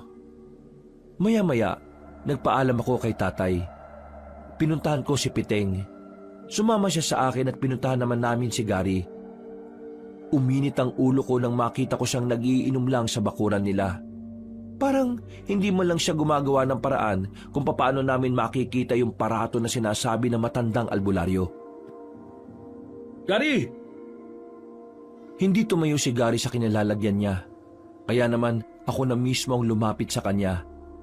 Hinila ko ng malakas ang kwelo niya para sapilitan siyang patayuin. Nagagawa mo pa talaga mag-inom ah. Habang kami sumasakit ang ulo namin sa kakaisip kung saan namin hahanapin yung lintik na parato na yon. Tapos ikaw, pasarap ka lang sa buhay. Bitiwa mo nga ako. Alam mo ang problema mo, Rico? Ikaw ang problema ko. Wala ka man lang bang balak tulungan kami para ma-resolve ang problemang to? Problema? Wala namang problema. Wala. Sira ulo ka na ba talaga? Kailangan natin mahanap ang parato. At wala tayong ideya kung saan mahahanap yun. Alam mo kung bakit ka problemado? Kasi nagpapaniwala ka sa matandang yun. Gary, pre, seryosohin mo naman tong sinasabi namin. Para din naman to sa... Isa ka pa. Na-impluwensyan ka na nito ni Rico. Alam niyo, naniniwala na ako na merong aswang kasi nakita ko eh. Pero hanggang dun na lang yun. Yung pinagsasasabi ng albularyo, hindi na ako maniniwala dun. Ano? Hindi ka naniniwala? Pero sa kapatid mo naniniwala ka? Sinasabi mo bang hindi ako dapat maniwala sa kapatid ko kasi hindi siya normal? Ha? Hindi naman hama kasi na mas katiwa-tiwala yung sinabi ng albularyong may alam sa aswang. Kesa sa wag mo insultoy na kapatid ko ha? Kahit nainis ako doon, mahal ko yun. Malis ka na nga! Baka makakalimutan ko pa kaibigan kita. Malis ka na! Alis! Tara na pre, Yaman mo na muna yan. Hinila na ako ni Piting paalis doon. Napapailing na lang ako dahil hindi rin ako makapaniwala na nakapagbitaw ako ng mga ganong klase ng salita. Pre, hindi ko rin gusto yung mga sinabi mo ha. Mali na idamay mo si Romer. Oo, alam ko naman eh. Nadala lang ako ng emosyon ko. Alam kong mali ako pero pre, hindi ko na alam ang gagawin ko. Pakiramdam ko, nakasalalay sa balikat ko ang lahat ng buhay ng mga taong narito. Bumuntong hininga na lang ako. Kumirot na ang sentido ko noon. Kaya umuwi na muna ako sa bahay para magpahinga. Wala pa si tatay. Nasa bayan siya para punta ng isa pa naming negosyo roon. Buti na lang din, sinamahan ako ni Piteng. Dakong 8:00 ng gabi, tahimik na ang paligid. Nag-aalala na ako noon kasi wala pa rin ang tatay ko. Pre, paano? Una na ako ha. Sige pre, maraming salamat ah. Medyo kalmado na utak ko. Hindi bale, bukas ng umaga babalikan ko si Gary at hihingi ako ng pasensya sa kanya. Mabuti naman kung ganon. Alam mo naman, matagal na tayo magkakaibigan, kaya dapat hindi tayo nakakasamaan ng loob. Sige pre, maraming salamat ulit ah. Tumungo na lang siya sa akin at nagsimula na rin maglakad palabas ng bakuran namin. Pero hindi pa man siya nakakalabas, napatigil na siya kagad sa bandang bungad. Nung una, hindi ko alam kung bakit. Kaya tumayo na rin ako at nilapitan siya. Sino ba kayo? May isang lalaking nasa tapat ng bahay namin. Hindi siya nagsasalita. At kahit na ilang beses kong ulitin ang tanong ko, hindi naman din siya sumasagot. Pre, tingnan mo oh. Sa kabila meron din. Paglingon ko sa gilid, meron ding lalaki ron. Ganon din sa kaluwang banda. Walang nagsasalita sa kanila. Nakatingin lang sila sa amin ng seryoso. Napapalunok na ako ng laway sa sobrang kaba. Kaya naman, hinila ko na si Piteng papasok sa bahay namin. Sinarado namin ang mga bintana at kinandado namin ang pintuan. Pre, ano ba nangyayari? Diyos ko, sino ba yung mga yun? Mga adik yata yun eh. Hindi sila adik, pre. Ha? Anong ibig mo sabihin? Hindi sila adik. Mga aswang ang mga yan. Yan na nga ba kinatatakutan ko eh. Binalikan na nila tayo. Inaanap na nila yung lintik na aparato na sinasabi nila. Oo, umalma ka lang. Eto, kunin mo tong isang itak. Huwag mong sabihin na lalabanan natin ang mga yan. Wala naman tayo magagawa, Piting eh. Kung sakali makapasok sila rito sa bahay, di lalabanan natin sila. Hindi pwedeng mamatay na lang tayo ng basta-basta. Nung mga sandaling yun, Kabanong, palakas ng palakas ang angil nila. Naririnig din namin mula sa kabilang bahay na nagsisigawan na sila. Nakita na rin nila ang mga nakapalibot sa bahay namin. Kahit na kinakabahan at nangingilabot, pinipilit naming malakasan ang aming loob. Alam namin na sa oras na mabuksan nila ang pintuan, siguradong mapapahama kaming dalawa. Pre, anong gagawin natin? Manahimik ka nga muna. Mas lalo ako hindi makapag-isip sa iyo eh. Tulungan mo ako. Iarang natin ang lamesa. Dali! Pinagtulungan namin buhatin ang lamesa at saka inilagay sa pintuan. Nagtungo rin ako sa kusina para kumuha ng maraming asin. Isinaboy namin yon sa siwang ng pintuan. Narinig namin na parabang naapektuhan ng mga nilalang na yon. Kaya nagkaroon kami ng lakas ng loob na sabuyan pa sila ng sabuyan. Binuksan ko ng bahagya ang bintana. Binuhos ko ang asin doon. Hindi sila makalapit sa parting yon. Kaya naman naisipan ko rin na ibuhos pa ang ibang asin sa palibot ng bahay namin. Para kung sakali makapasok sila ay hindi naman sila makalapit. Naging epektibo naman ang mga naisip namin. Tumigil ang pag-angil nila, pero nanatili lang kami sa loob ng bahay. Ano? Mga duwag pala kayo, mga aswang kayo eh. Uy, wag mo nang asarin. Baka mas lumakas pa sila kapag naasar sila eh. Wisit kasi yung mga yan eh. Kanina pa ako kinakabahan eh. Buong akala namin noon ay umalis na sila, Kabanong. Pero muli na namang dumaloy ang kaba namin nang bigla na namang umangil sila ng umangil. mas malakas at parang mas gigil na sila sa mga sandaling yon. Pero narinig namin sa labas na parang may dumating. Nabuhayan kami ng loob ng mapagtantong boses ni Mang Juan ang narinig naming nagsasalita. Mabuti naman at lumitaw na rin kayo. Hindi na ako mahirapan pang maghanap sa mga salot. Tumagal ng halos 5 minuto. Tumakas na ang mga aswang. Iniwasan nilang kalabanin si Mang Juan, na parabang alam ng mga nilalang na yon na ikamamatay lang nila kung hindi sila aalis. Buksan niyo ito. Ako ito, si Mang Juan. Nagmamadali naming inalis ang lamesang nakaharang. Nakita namin si Mang Juan na nagpupunas na ng itak niya. Parabang hindi man lang siya kinabahan. Normal lang ang kilos niya. Ano? Ayos lang ba kayo? Paano mo napalayas yung mga salot na yun? Sinabi ko naman kasi sa inyo, matagal ko na itong ginagawa. Kaya kailangan nyo magtiwala sa akin. Pero, nahanap nyo na ba yung parato? Hindi pa rin eh. Wala kaming mahanap. Kailangan na natin hanapin yon. Nakita nyo naman, bumaba na ang mga swag dito. Ibig sabihin lang nun, alam na ng mga nilalang na yun na nawawala ang parato nila.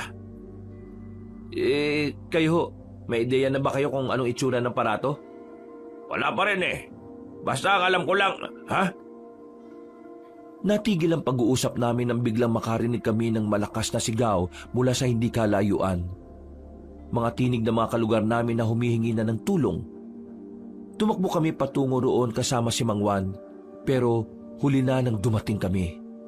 Wala nang malakas na tinig. Inabutan na lang namin na wala nang buhay ang mga tao sa loob ng bahay. Duguan ang sahig. Nakabulagta ang mga naroon. Maraming kalmot sa katawan at halos sumiwalay ang lasog-lasog na katawan. Wisit! Napaka-brutal naman ito! Ito na sinasabi ko. Ito na kinatatakutan ko. Gumagawa na sila ng hakbang para pagbayarin ng mga tao. Ang lahat ng ito ay nangyayari dahil sa kasakiman ninyong mga taga rito.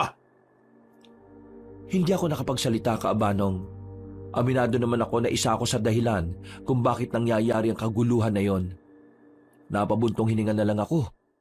Nararamdaman ko ang konsyensya sa kalooban ko kaya napapayuko na lang din kaming dalawa ni Piting.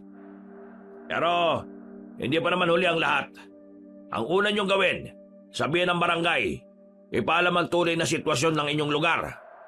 Kailangan malaman ng mga taga rito na may mga aswang na magdudulot ang panganib sa buhay ng lahat.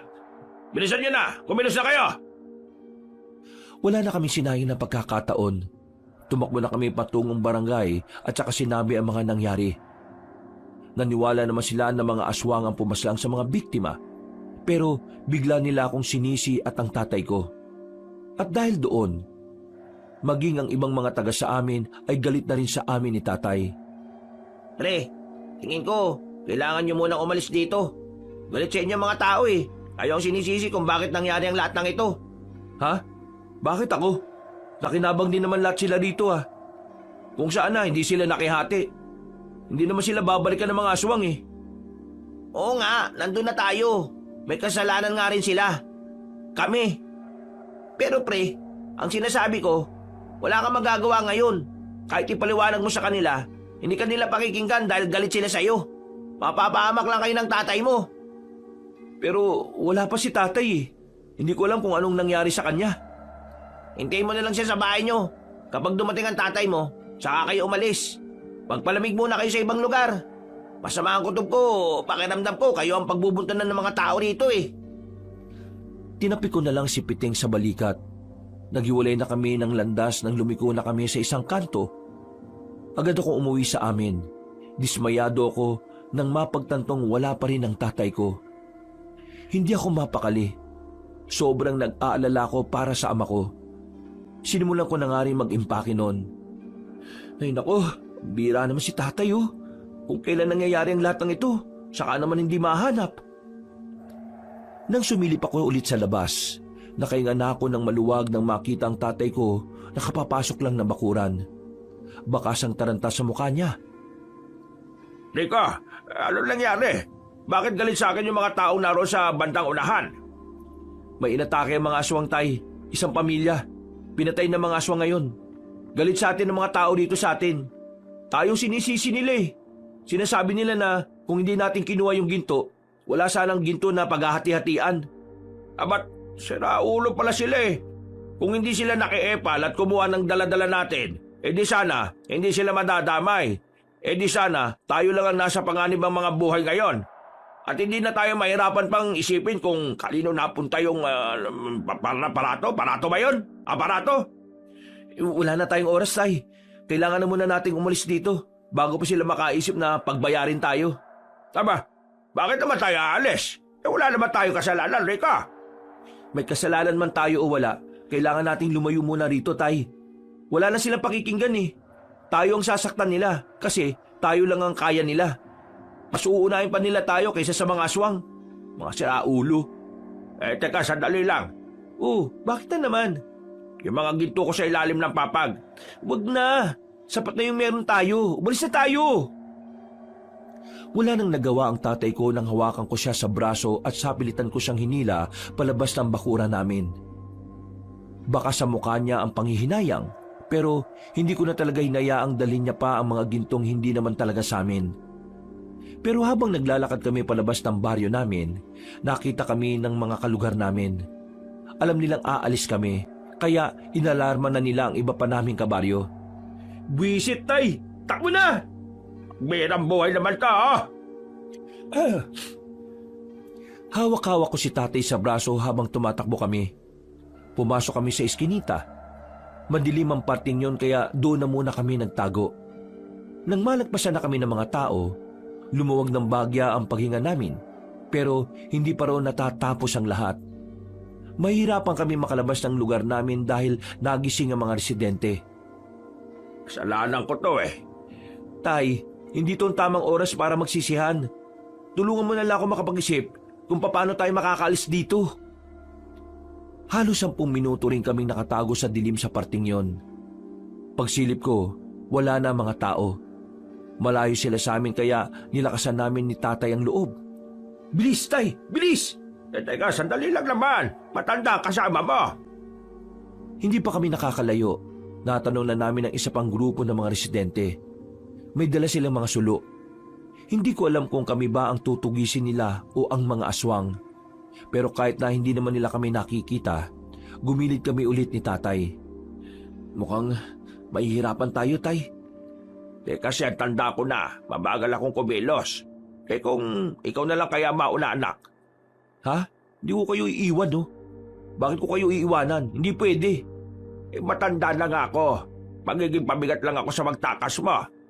Wala akong pakialam kung magiging pabigat ka. Isasama kita kahit dalawa pa tayo mapahamak dito. Talagang hindi mo ako kayang iwan no? Paano na lang kung mawala na ako? Paano ka na? Tay, matatanggap ko naman na kailangan kong mabuhay mag-isa balang araw. Pero hindi ko matatanggap kung mamamatay ka sa kamay ng mga kalugar natin. Mas lalo na sa kamay ng mga aswang. Kaya isasama kita kahit saan. Kung sa bagay, hindi mo nga ako iniwan kahit na wala akong shot at hindi pa ako nakakapaghugas ng puwet Baho mo nga tayo nun eh. Buti nakahanap ako ng malapad na dahon. Nagawa pa naming matawan ng mga oras na yon. Pero naging seryoso kami ulit nang matanaw namin na parami na ng parami ang mga taong nagtitipon. Sinisigaw nila ang pagtugis sa mga aswang. Pero sinisigaw din nila ang paninisi sa amin ni tatay. Tama! Ang alin? Kailangan natin makita si Mang Juan. Sino naman yon? Yung albularyo na tumulong sa amin kanina. Matutulungan niya tayo. Saan naman natin hahanapin yung taong yon? Bahala na. Basta tingin ko, nandito pa rin siya sa loob ng baryo natin, Tay. Paunahin kita makalis dito Magtago ka muna. Dalawang iniiwasan natin yung mga residente at ang mga aswang. Naintindihan niyo ba ako? Akala ko ba walang iwanan tapos mauuna ako? Kailangan ko nga munang hanapin si Mang Juan. Siya ang makakatulong sa atin para makapagtago muna. Kung wala na pala yung Juan na yun dito, ikaw naman ang mapapahamak. Hindi, malakas ang kutob ko na narito pa siya. Kailangan natin sumugal, Tay. Wala na ba talagang ibang paraan, anak? Nag-aalala ako sa iyo Wala na, Tay. Kaya magtiwala ka sa akin. Magagawa ko to. Sa ngayon, isipin muna natin kung paano tayo makakalabas ng baryo. Muli kong sinuyod ng tingin ang paligid. May mangilan-ngilan pa rin akong nakikita, pero dahil medyo malayo sila sa amin at hindi rin naman nakatingin sa direksyon kung nasaan kami, muli kaming naglakas ng loob ng tatay ko. Marahang kaming naglakad papunta sa kabilang banda. Nang makalagpas kami ay binilisan namin ng takbo. Sabay tago ulit nang may makitang paparating. Anak, Oh, bakit tay? nak, sa likod mo. Ano pong nasa likod ko, tay? Nak, may aswang. Pagharap ko, bigla na lang akong dinamba ng lalaking aswang. Hindi ko napansin na may nag-aabang pala roon. Umibabaw sa akin ang aswang na yon at pilit niyang inilalapit ang bibig niya sa leeg ko. Sinubukan ko siyang suntukin sa ulo, pero masyadong matigas ang bungo niya. Tay, tulungan mo ako! Huwag kang matulala dyan! Natauhan ng tatay ko. Dinampot niya ang 2x2 sa gilid. Hinampas niya ang aswang. Ang kaso nga lang, bigla yung umilag. Ako ang tinamaan sa hita. Pinilit kong tumayo kahit na iika-ika ako. Ang aswang naman ay agad na umakyat sa bubungan. Ilang sandali lang, narinig na lang namin na may mga tao nang nakakita sa aswang na yon. Agad kaming sumiksik ng tatay ko sa sulok ng bahay.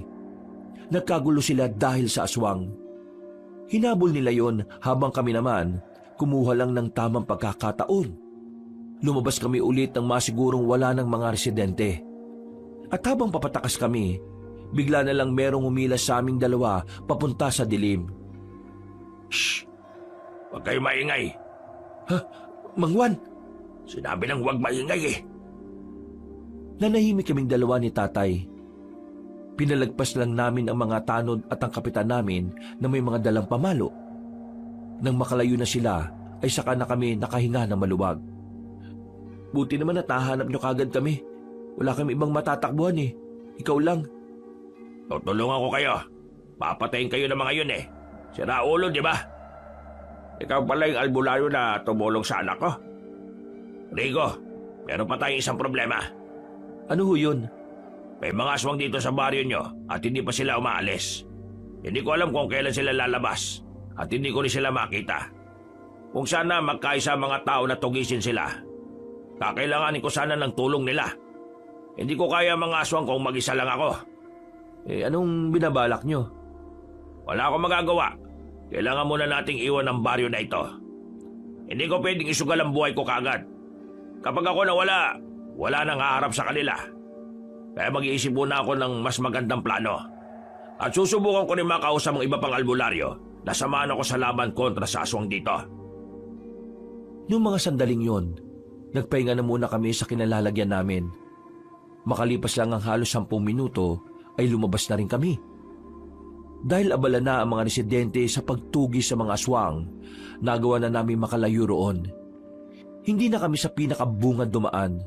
Pumasok na lang kami basta sa kagubatan. Malakas na rin naman ang loob ko noon dahil kasama na namin si Mang Juan. Nag-aalala ako kay Gary at Piting. Ayos lang kaya sila? Bukas na umaga, sasamahan mo akong bumalik para makibalita. Siyempre, hindi ka dapat magpakilala. Itong dalawang mong kaibigan, kumbinsihin mo na sumama sa atin. Kung sakali man kasing hindi pumayag ang mga kakilala kong albularyo, bubuo na lang tayo ng grupo. Akong bahala sa inyo, tuturuan ko kayo. Tuturuan mo kaming lumaban sa mga aswang? Delikado naman yata yun, Diyos ka. Pero, mas maganda nang matuto kayo lumaban. Kaysa naman habang buhay ka lang na umiiwas sa kanila. Kagaya na lang kanina, wala kayong magawa. Kung hindi tayo nagkasama, baka wala na kayo. Baka dinumog na kayo ng mga kalugar ninyo. Baka nalapa pa kayo ng mga aswang. Tay, tingin ko tama si Mang Juan. Kailangan talaga natin matuto. Kung hindi, mamamatay na lang tayo ng walang saysay. Narating namin ang bahay ni Mang Juan sa paanan ng bundok. Halos 1 oras ding lakaran mula sa baryo namin. Simple lang ang tirahan ni Mang Juan pero maaliwalas. Doon na rin kami nagpalipas ng gabi. Sa kabila ng mga nangyari, nakatulog naman kami ni tatay ng maayos. Ramdam na ramdam kasi namin ang matinding pagod. Dakong 7:00 na ng umaga nang magising kami. Paglabas namin ng bahay ay nakapaganda na pala si Mang Juan ng pang-almusal namin. Okay na. Maya-maya alis na rin tayo, Rico. Ay, siya nga pala. Kanina madaling araw, nakausap ko na yung mga kapwa ko albularyo. Medyo marami-rami ang pumayag na sumama sa atin. Kaya mamayang gabi, babalikan tayo sa baryo ninyo para magbantay. Sa ngayon, kukuha na muna tayo ng update doon. Hindi ba ako pwedeng sumama dyan? Pasensya na pre. Pero hindi. Mas mainam ka nang narito ka lang. Kami nang bahala ng anak mo. Huwag ka mag-alala. Hindi naman mapapahamak itong si Rico eh. At saka, nawalan na ako ng oras na turuan kayo makipaglaban. Kailangan na natin magmadali. Si Rico ang isasama ko dahil mas mabilis siya. Kahit hindi ko maturuan ngayon, sapat na ang bilis niya para makasabay. Tumango na lang si tatay. Pero baka sa mukha niya na gustong-gusto niyang sumama. Matapos namin kumain, iniwan na rin namin si tatay roon. Nagsuot lang ako ng itim na sombrero at jacket na may panabong sa ulo. Hindi nagtagal, narating na rin namin ang baryo namin. Sa bungad pa lang, kinakabahan ako. Lalo na nang marinig ko mga nag-iiyakan. Nadaanan namin ang mga bangkay ng biktima ng mga aswang. Hindi lang pala yung pamilyang nakita namin ang biniktima ng mga nilalang na yon, kundi mas marami pa. Huwag ka magpapalata. Kalma. Kumilos ka lang ng normal. Kapag nakilala ka nila, siguradong todas ka. Nakikita mo naman kung paano sila maging emosyonal. Nakayuko lang ako habang naglalakad kami. Nilalakihan ko na lang ang hakbang para malagpasan namin sila. Nang matanong ko na ang bahay nila Piting, tumakbo na ako palapit. Piting! Halika dito! Tarantado ka talaga. Bakit ka pa bumalik dito? Hindi ba sinabi ko sa inyo na galit sila sa inyo ng tatay mo?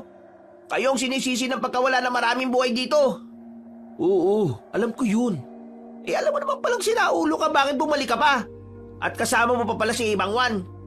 Nandito kami dahil kailangan naming makibalita. Pwede bang pumasok sa bahay ninyo? Bilisan nyo, abang wala pa sila nanay at tatay. Dali!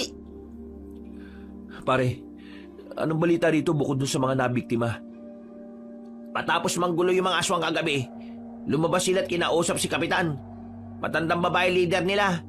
Pinapahanap nila kay Kapitan yung parato. At kapag hindi raw nahanap ang parato bago mag alas 9 ng gabi, lahat daw ng tao rito mamamatay. Yung ibang residente rito, kaalis lang kanina. Pero marami-rami pa rin ang nanatili rito. Sila nanay at tatay. Pagbalik nila mamaya, mag-iimpake na rin sila. Aalis na rin kami rito bago pa kami mamatay. Mas maganda na magsilayasan ng mga tao rito bago pa mangyari ang kinatatakutan ng lahat. Pero ayaw ng iba umalis eh. Halos 80% pa rin ang matatapang at gustong labanan ng mga aswang. Kahit si Kapitan, matigas din ang ulo niya. Akala niya kakayanin nila yung mga aswang eh. Kung makita nyo lang kagabi kung paano sila pumaslang, brutal. Tapos ang bibilis pa nilang gumapang at ang tataas tumalon. Paparating dito mamaya mga kasama kong albularyo. Tutulong sila sa mga tao rito. Pero kailangan ko pa rin ng koordinasyon ng mga tao rito. Kung hindi sila makikinig sa akin, siguradong walang mangyayari. Mamamatay tayong lahat. Kailangan natin ng matalinong taktika.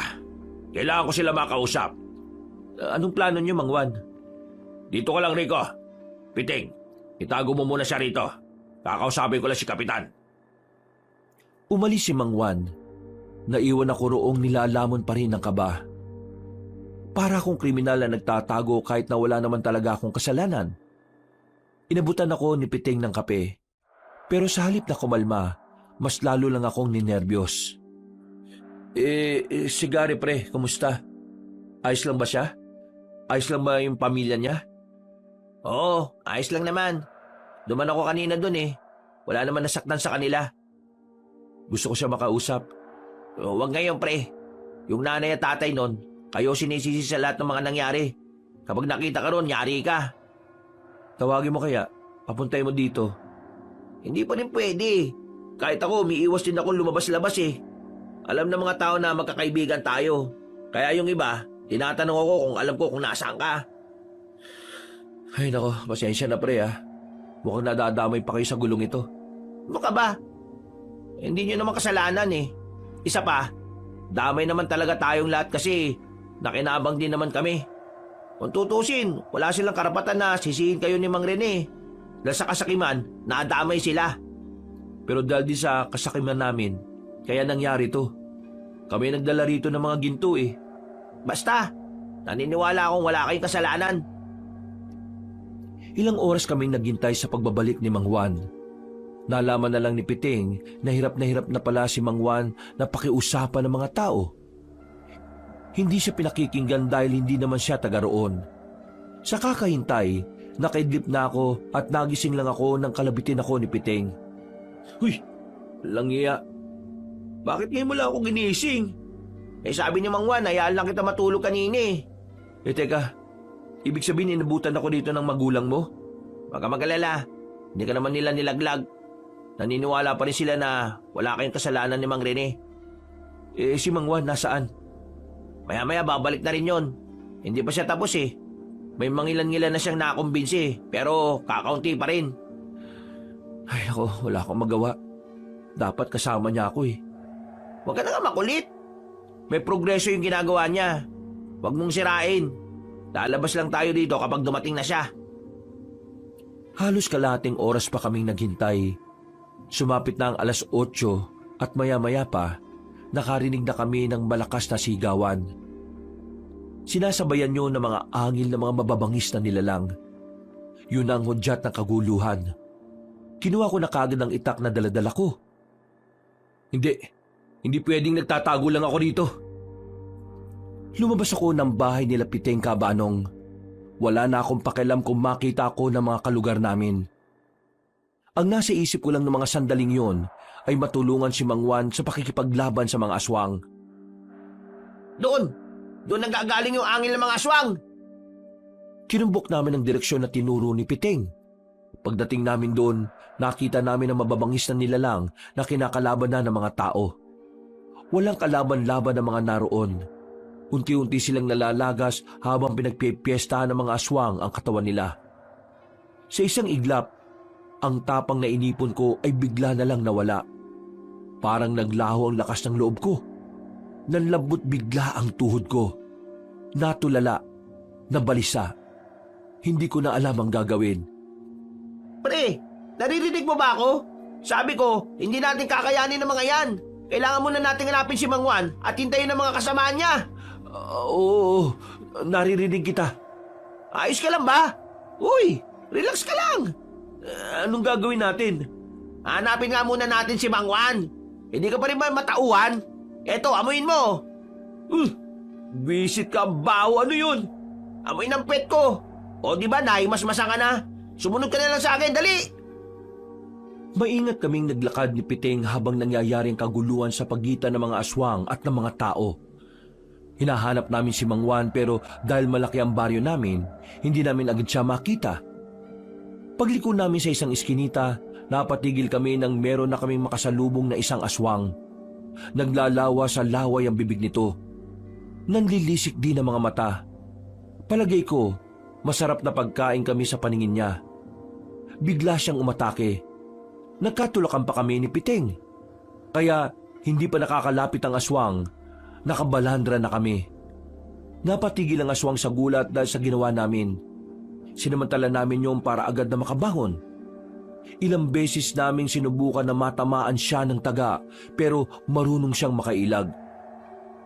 Magaling siyang umiwas. Hindi siya magaling. Tatanga-tanga lang talaga tayo. Anong gagawin natin sa buwang na yan? Bahala na. Naunang lumusab si Piting sa aswang. Bara-bara na ang ginagawa niyang pagtaga. Pero bigo pa rin siya. Nang makita kong aatakin na ng aswang si Piting, kinuha ko ang bote sa gilid. Pinukul ko yon sa aswang.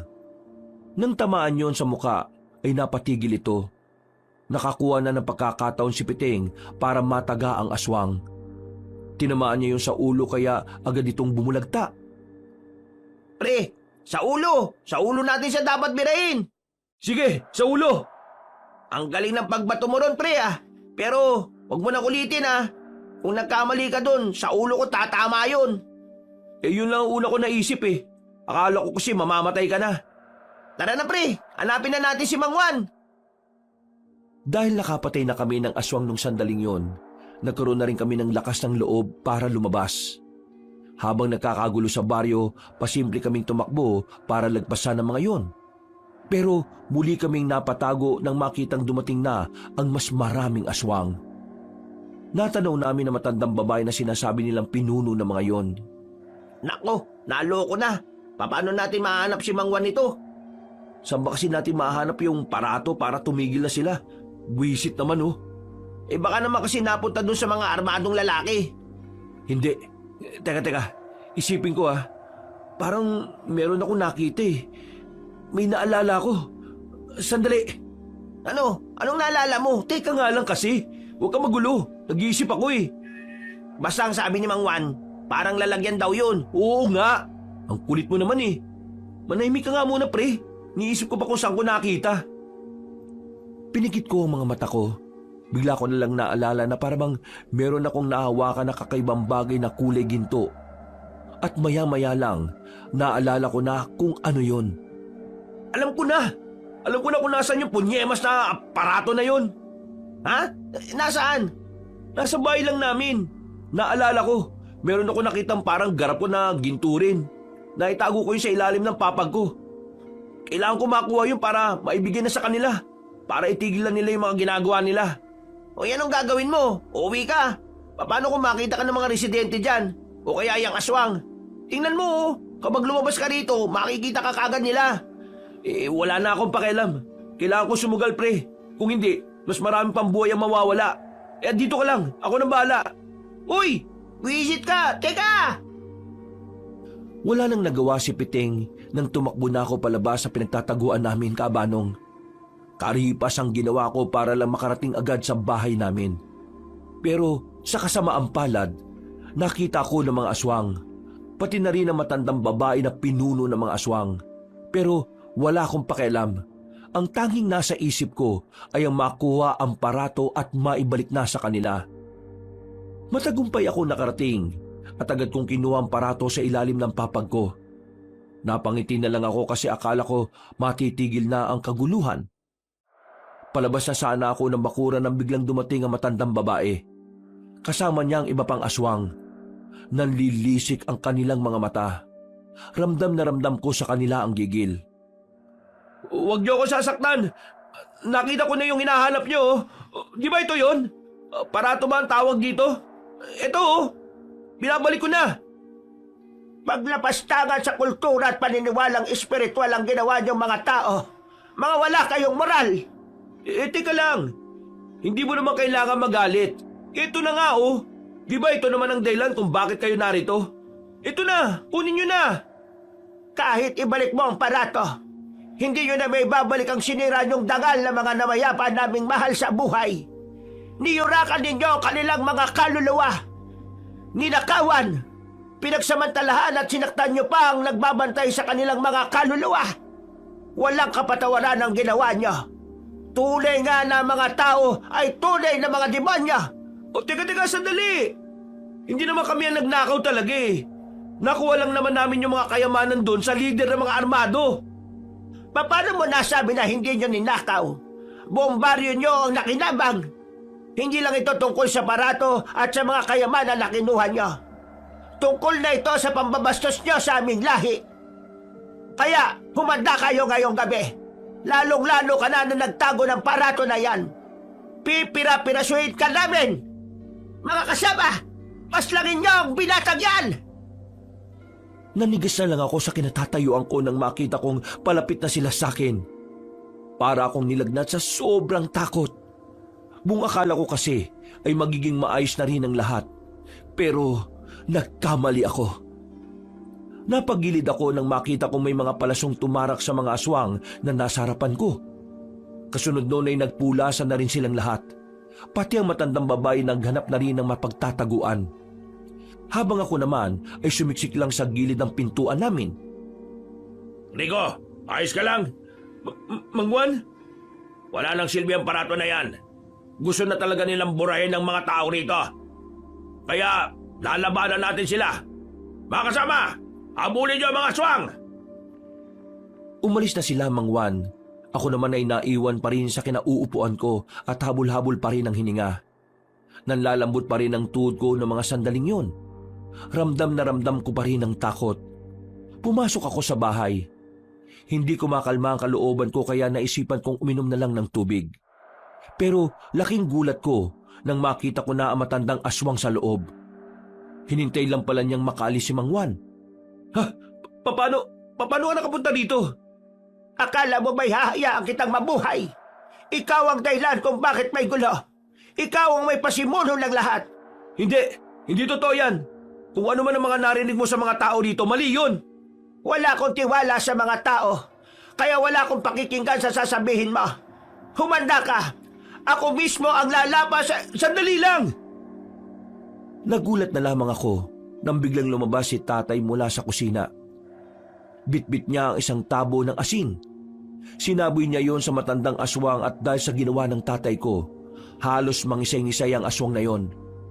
Parang napapaso ang balat nito base sa nakikita namin ni tatay. Walang yakang aswang ka! Wala kang karapatang pagbantaan ng buhay ng anak ko! Buong akala namin ay mamamatay na sa asin ng matandang aswang. Pero makalipas lang ang halos 2 minuto, nakarecover siya kahit nalapnos ang balat niya. Talagang ginagalit niya ka! Anong akala niyo sa akin? Mahina! Mamamatay lang sa asin! Mga hibang! Kinuha ko na ang itak sa gilid. Kahit na alam kong hindi ko kakayanin ng aswang na yon, humarang pa rin ako kay tatay para ako humarap. Tay! Ako naman ang bahala sa inyo! Nagsimulang gumapang ang aswang at lumundag palapit sa amin. Pero laking gulat namin nang bigla namang lumitaw si Mang Juan sa pintuan. Tinaga niya ang matandang aswang sa binti. Nang mapadapa yun, hindi na nagdalawang isip si Mang Juan na tadtarin ng taga. Pero nagawa pang makadistansya na matanda. Dumaan yun sa bintana. Tatakas pa sana matandang aswang pero hinabol ito ni Mang Juan. Merong kinuha si Mang Juan na kulay pilak na kutsilyo. Itinarak niya yun sa katawan ng matandang babae at ilang sandali lang, tuluyan ng nalagutan ng hininga ang aswang. Rico, bantayan mo ang tatay mo.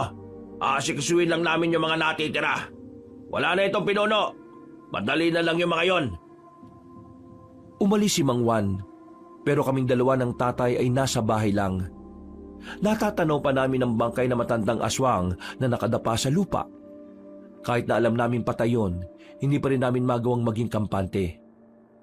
Makalipas ang halos 1 oras, tuluyan na ring nawala ang mga angil ng aswang sa baryo namin. Isang senyales na ang mababangis na nilalang ay natalo na rin ang mga kasama ni Mang Juan. Tay, ligtas na tayo. Wala na kayong dapat ipag-alala. Wala na ba mga aswang? Wala na.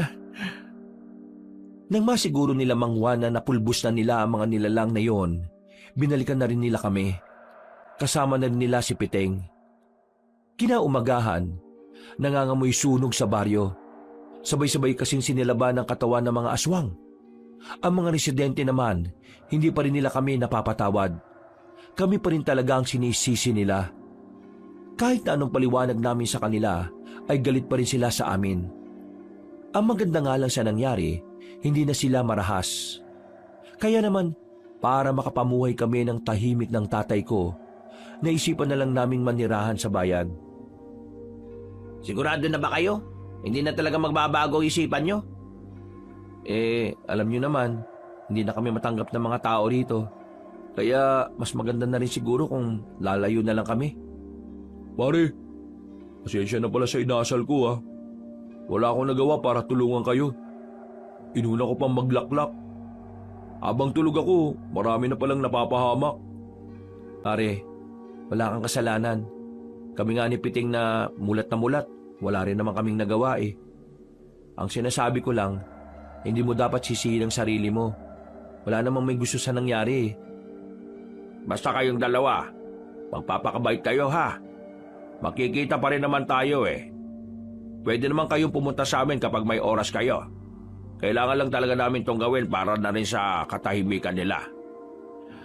Oh, paano? Alis na kami. Nilisan namin ang baryo na naging parte na ng buong pagkatao namin. Kahit masakit, kailangan namin gawin yon bilang paggalang na rin sa nararamdaman ng mga taong nabiktima ng mga aswang.